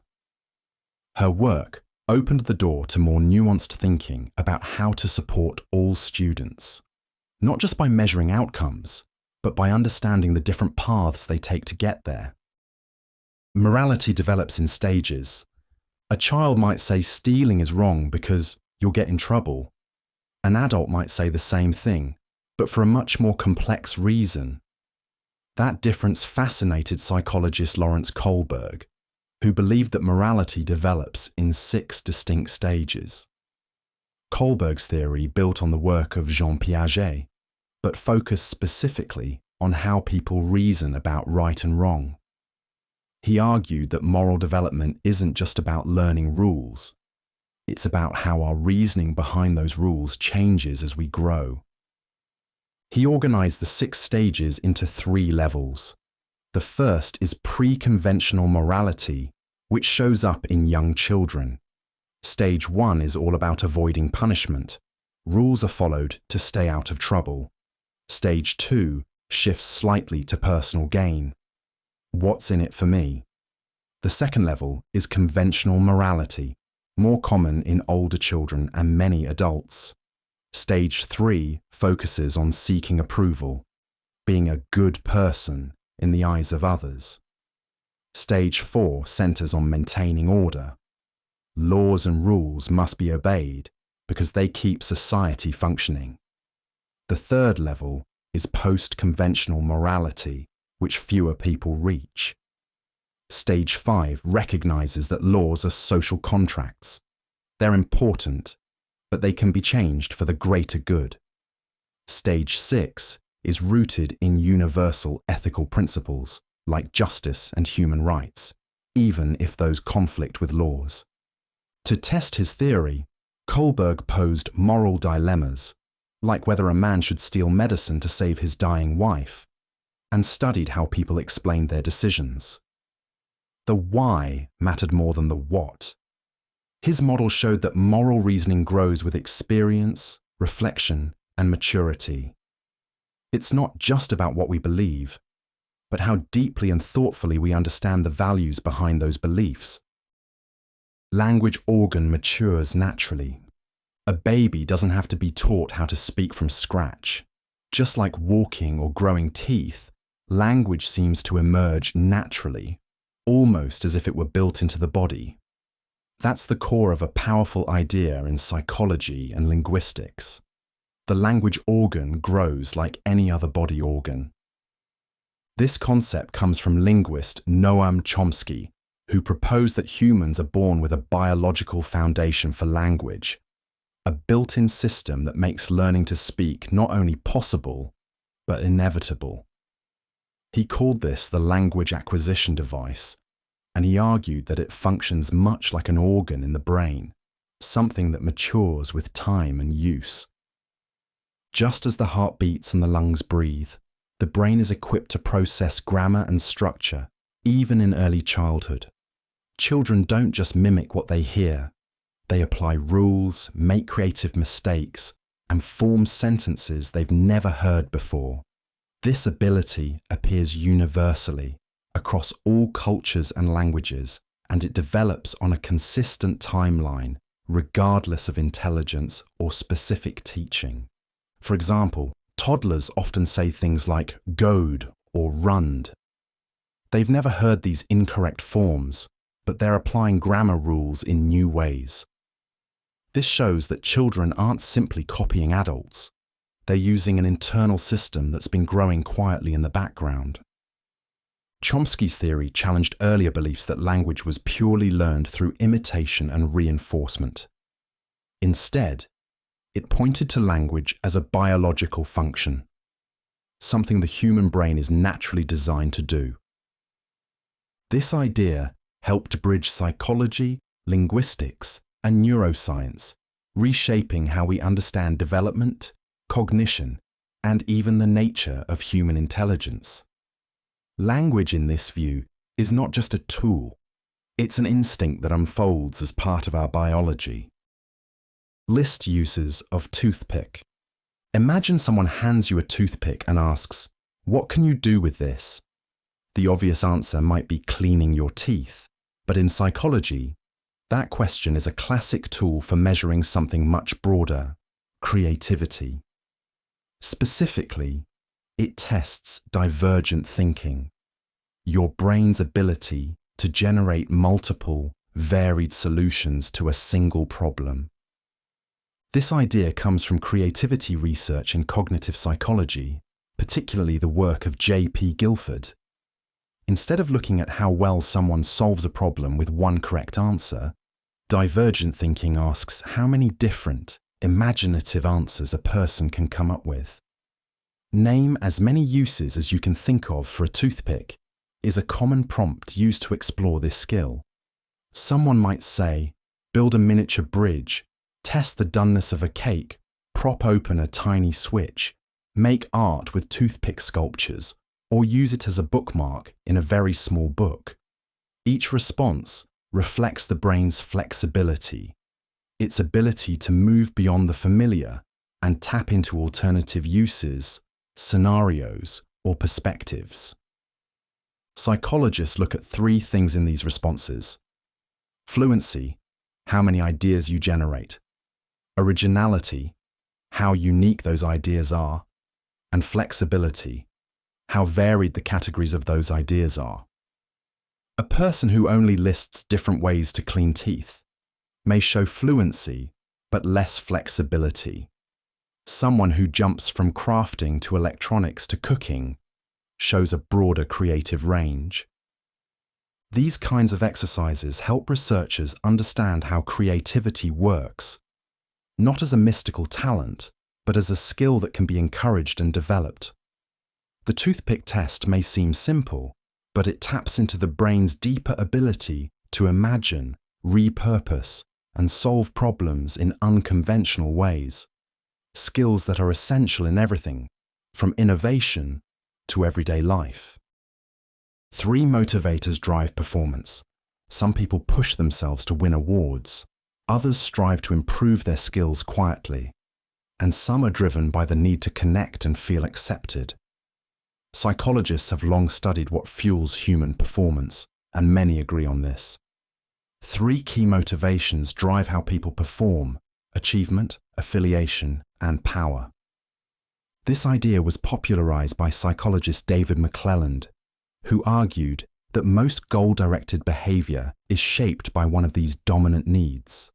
The first is the need for achievement. People high in this motivation are driven to succeed, improve, and reach specific goals. They enjoy challenges and prefer tasks where success depends on effort, not luck. These individuals often set high standards for themselves and are energized by progress. Think of a student pushing for the top score, or an athlete training for personal bests. The second is the need for affiliation. These individuals are motivated by relationships. They perform best when they feel connected, supported, and valued by others. They're team players who thrive in cooperative settings. For them, maintaining harmony and building trust is just as important as the outcome. You'll find them at the heart of collaborative workspaces and tight-knit social groups. The third is the need for power. This doesn't just mean control or status. It also includes the desire to influence, lead, or make an impact. People driven by power motivation want their actions to shape outcomes, whether through leadership roles or by inspiring others. Each of these needs can be positive depending on the context. In fact, understanding which motivation dominates a person's behavior can help explain their choices, predict their performance, and design environments that bring out their best. Whether it's in the classroom, the boardroom, or a creative studio, these 3 forces help explain why we strive, how we focus, and what keeps us going. Emotion begins unconsciously. That means most emotional responses begin before you become aware of them. The brain constantly monitors your environment and your internal state, scanning for anything that might be important to your well-being.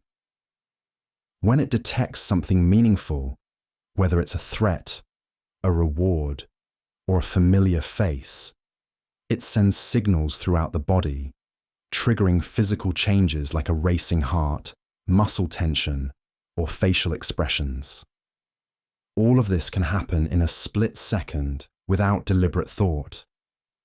This idea challenges the common belief that we always feel first, then react. In reality, the process often goes the other way around. The brain's emotion systems, especially deep structures like the amygdala, can initiate reactions automatically. We only become consciously aware of an emotion after the brain and body have already started responding. For example, you might feel uneasy in a room without knowing why. Later, you realize it reminded you of a past bad experience. The emotion was real, but the explanation came after the fact.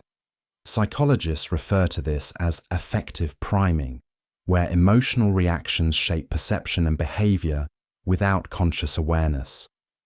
This doesn't mean we have no control over our emotions, but it does suggest that awareness is the second step, not the first. Understanding emotion as largely unconscious helps explain why we sometimes act in ways we can't immediately explain, and why managing emotions often starts with noticing patterns that operate beneath the surface. By recognizing how much of emotion is automatic, psychologists have gained deeper insight into human behavior, mental health, and the ways we connect with others, even when we don't fully know why. Environment guides behavior. Imagine walking into a room with no walls, no floor, no light, just empty space. You wouldn't know where to step, where to sit, or how to act. That's what human behavior would look like without environmental cues. Psychologists argue that behavior without these cues would be absurdly chaotic. From the moment we wake up, our surroundings help guide what we do. We know to stop at a red light, whisper in a library, and grab a cart at the grocery store, not because we think deeply about it every time, but because the environment gives us subtle signals. These signals shape our actions, often without us even noticing. This idea is central to environmental psychology, which explores how our surroundings influence behavior. Researchers have found that even small changes in context, lighting, layout, sounds, can shift how people think and act. For example, a tidy room encourages focus, while a noisy, cluttered one may lead to distraction or restlessness. Social cues are just as powerful. Chairs arranged in a circle invite conversation. A long table with one seat at the head implies authority. These environmental structures reduce the mental effort needed to decide how to behave in each moment. Without them, every action would require conscious planning, and group behavior would quickly fall apart. This concept helps explain why certain settings, like classrooms, airports, or offices, feel intuitive to navigate. Their design reflects learned expectations and social norms. Remove those cues, and even the most routine activities become confusing. Understanding how environmental cues shape behavior has led to smarter design in everything from urban planning to mental health care.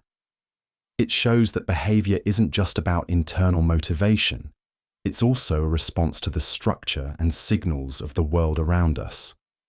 Without that guidance, everyday life would be a mess of indecision and disorder.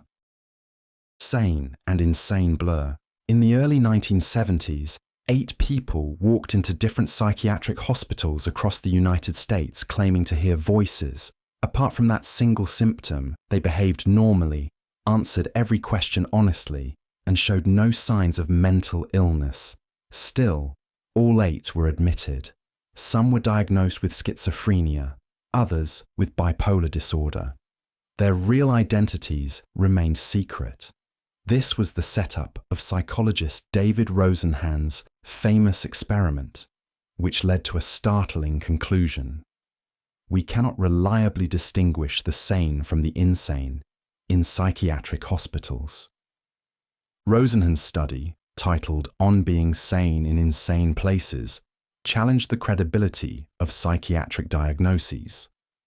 Once inside, the pseudo-patients behaved entirely normally. Yet hospital staff interpreted their ordinary behaviors, like writing notes or pacing out of boredom, as symptoms of mental illness. Some were kept hospitalized for weeks, even months. None were ever identified by doctors as imposters. Interestingly, several real patients did suspect they were faking. The study exposed how labels, once applied, can shape perception. When someone is diagnosed as mentally ill, even neutral behavior can be seen through the lens of pathology. The hospital environment itself reinforced this effect. Staff were often too busy or detached to see beyond the label. Rosenhan's work sparked major debates within psychology and psychiatry. It called attention to the limitations of diagnostic systems and the dehumanizing conditions in many mental health institutions.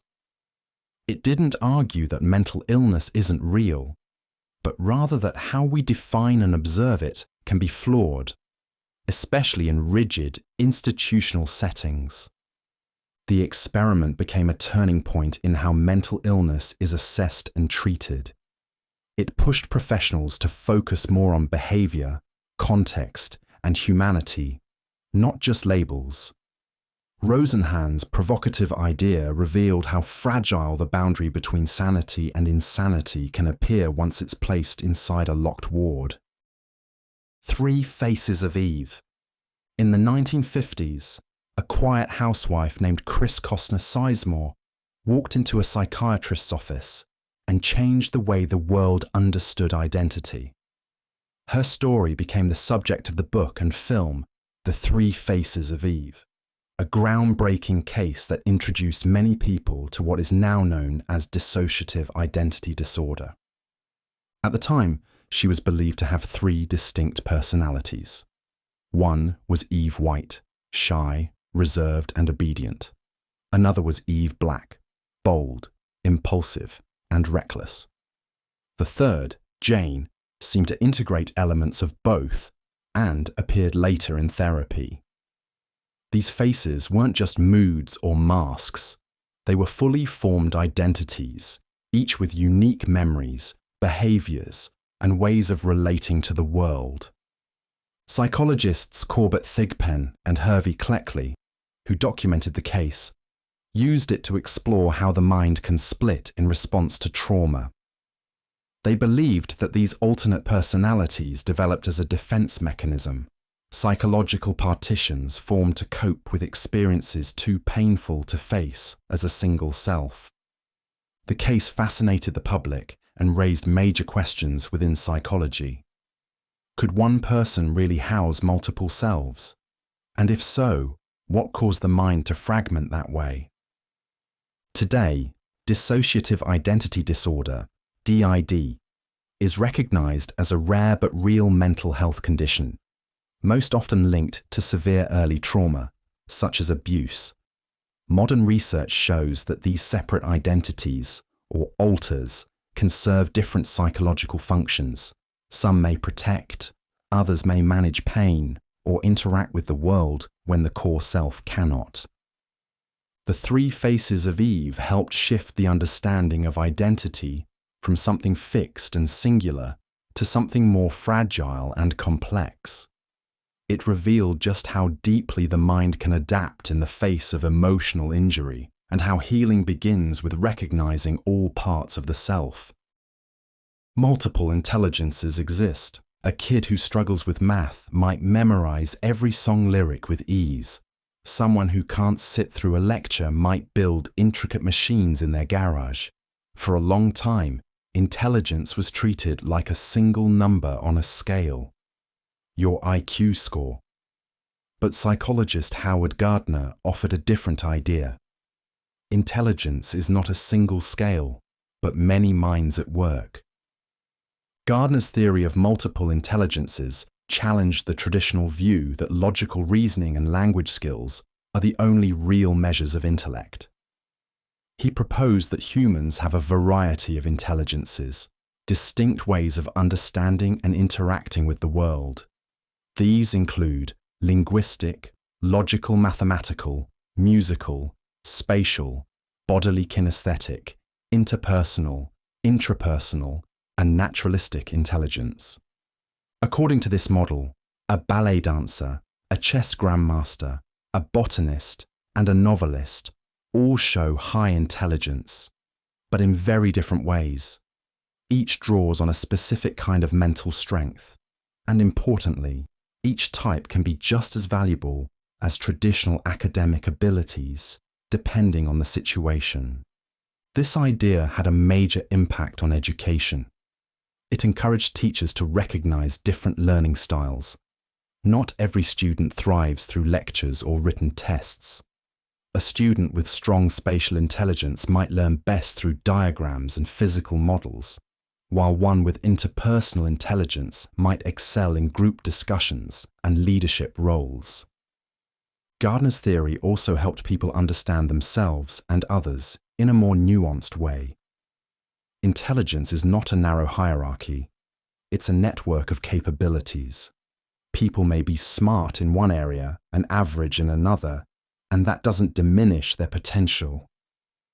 By shifting the conversation from "how smart are you" to "how are you smart," Gardner opened the door to a broader, more inclusive understanding of human ability.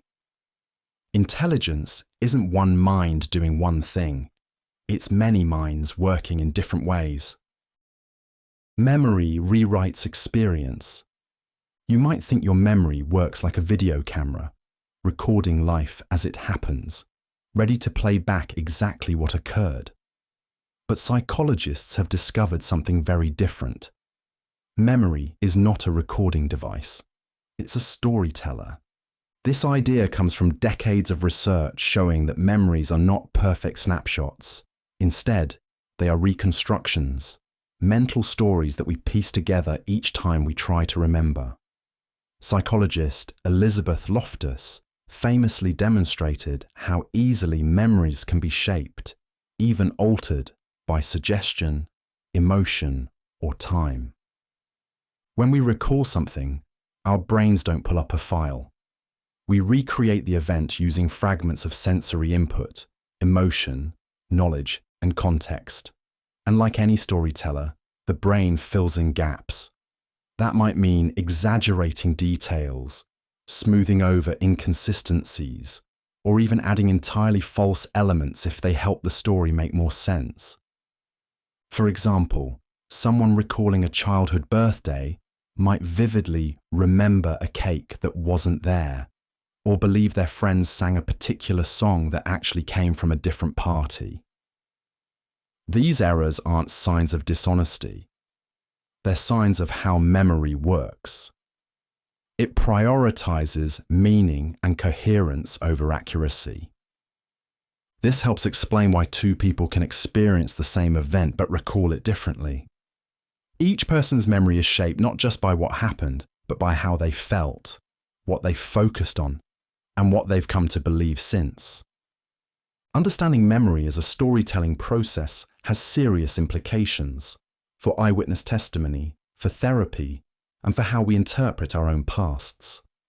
It shows that our memories are not simple records, but living narratives that evolve over time. They're influenced by who we are now, what we need to believe, and the stories we tell, not just about the world, but about ourselves. Emotions come before awareness.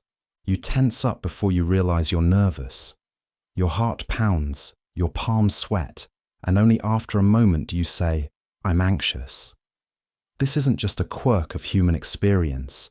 It's how emotions work. Emotions arise before we know we're feeling them. This idea comes from research in affective neuroscience, particularly the work of Joseph Ledoux, who studied how the brain processes fear. He found that emotional responses, especially to threats, begin before the conscious mind has a chance to catch up. The brain reacts first, then informs you afterward.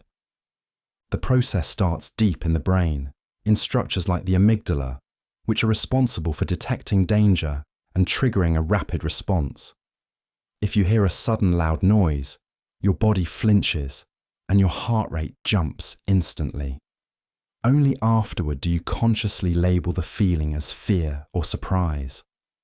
This rapid response system evolved to help us survive, to act before we think. Even emotions like joy, disgust, or anger follow a similar pattern. They begin as unconscious physiological shifts, changes in heart rate, posture, muscle tension, or facial expression. Our brains use these cues, along with the situation around us, to decide what we're feeling. This understanding reshapes how we think about emotion regulation. Since emotions begin below awareness, we often don't choose them. We manage them after they've started. Recognizing this helps explain why people sometimes act emotionally before they realize what triggered them. It also highlights the importance of emotional awareness. People who are better at recognizing early bodily cues, what psychologists call interoception, are often better at navigating their feelings. They notice the emotion early, which gives them more control over how they respond. In the end, emotions aren't just thoughts we reflect on. They're automatic, physical processes that shape how we experience the world, often before we have the words to describe them. Willpower gets depleted. You start the day strong, eating a healthy breakfast, answering emails, saying no to distractions. But by the afternoon, you're scrolling your phone, skipping the gym, and reaching for snacks. What happened? According to psychologist Roy Baumeister, willpower is a limited resource, like muscle strength. And just like a muscle, it can get tired. This idea comes from a concept called ego depletion, which suggests that self-control draws on a finite pool of mental energy. Every time you resist a temptation, make a tough decision, or force yourself to focus, you're using up some of that energy. Over time, that resource gets depleted, making it harder to keep saying no or to stay on task. In a classic study, participants who had to resist eating cookies performed worse on a problem-solving task shortly after. Just resisting the cookies seemed to sap their mental strength. In everyday life, this explains why it feels harder to make healthy choices or stay productive at the end of a long day. Your willpower has already been worn down by everything else you've had to manage. The model helps explain why decision fatigue is real. People in high-pressure roles, like judges, doctors, or parents, often face a decline in decision quality as the day goes on. Even small decisions, like choosing what to wear or eat, chip away at your ability to regulate yourself later. That doesn't mean willpower is hopeless. Like a muscle, it can be trained and strengthened over time. Habits, routines, and environmental cues can also reduce the need for constant self-control. The key insight is simple. Willpower isn't endless. It's a real, measurable resource that needs to be managed strategically, especially if you want to keep making good choices when it counts. Brains expect early love. From the moment a baby is born, its brain is wired to expect one thing above all else: connection. Psychologists and neuroscientists now understand that the brain expects love to grow normally. It's not a luxury, it's part of the original design. This idea comes from research in developmental neuroscience, especially the work of Alan Shaw and others who study early attachment. Human infants are born with brains that are not yet fully developed. Much of the wiring that supports emotional regulation, stress response, and social interaction depends on what happens during early caregiving.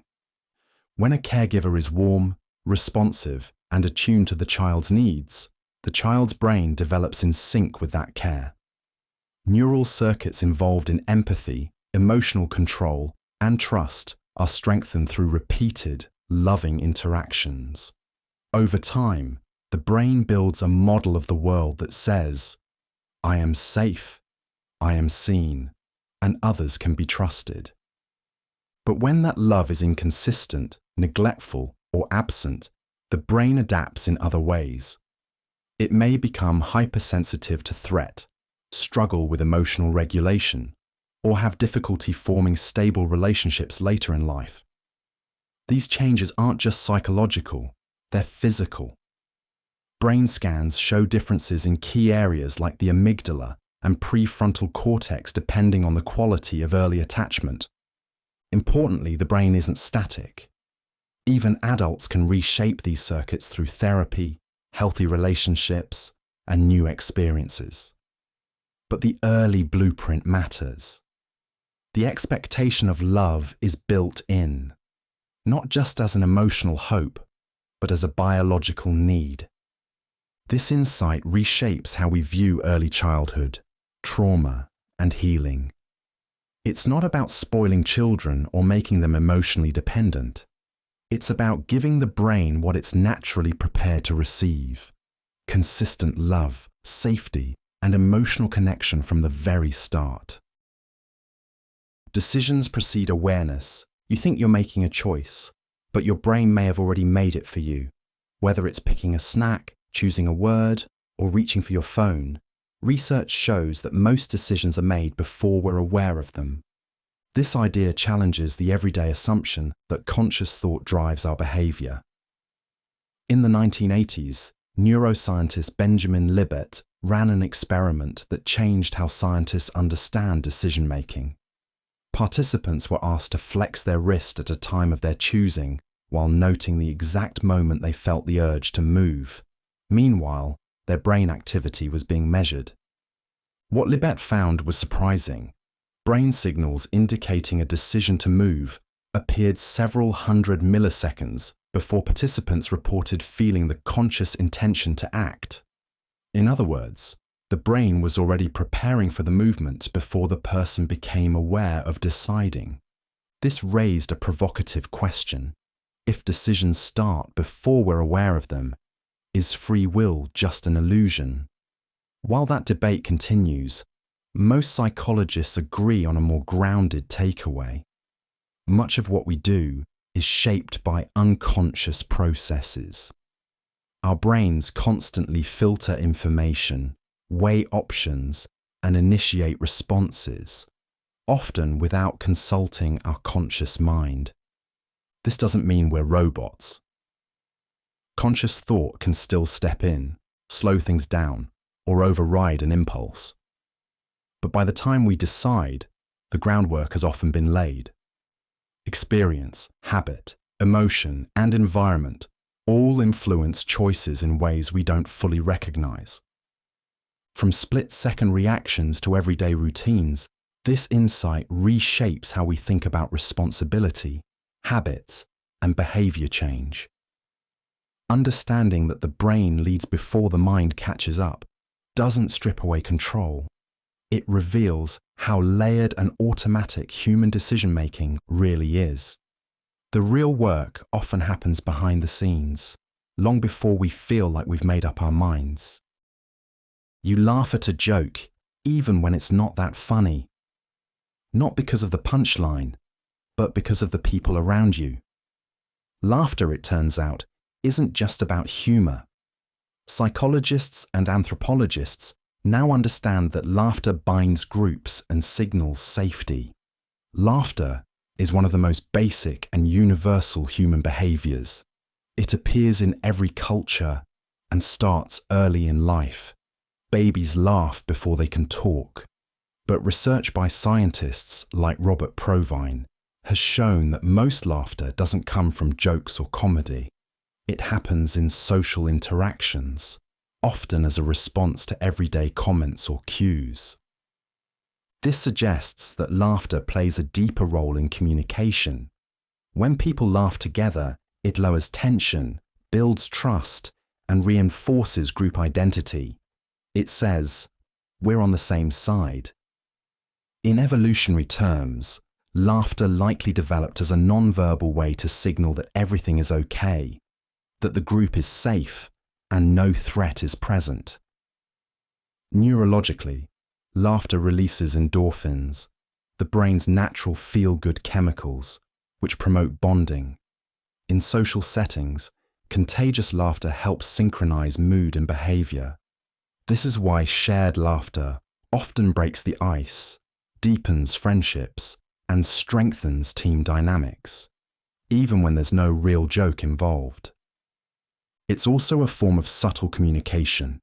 We laugh to show agreement, ease social awkwardness, or reinforce social hierarchies. In group settings, people are more likely to laugh when others do, especially if the group includes someone they admire or want to connect with. Understanding laughter as a social glue helps explain why it's such a powerful force in human interaction. It's not just a reaction, it's a tool, a signal of belonging, a way for the brain and body to say, without words, "You're safe here, and you're not alone."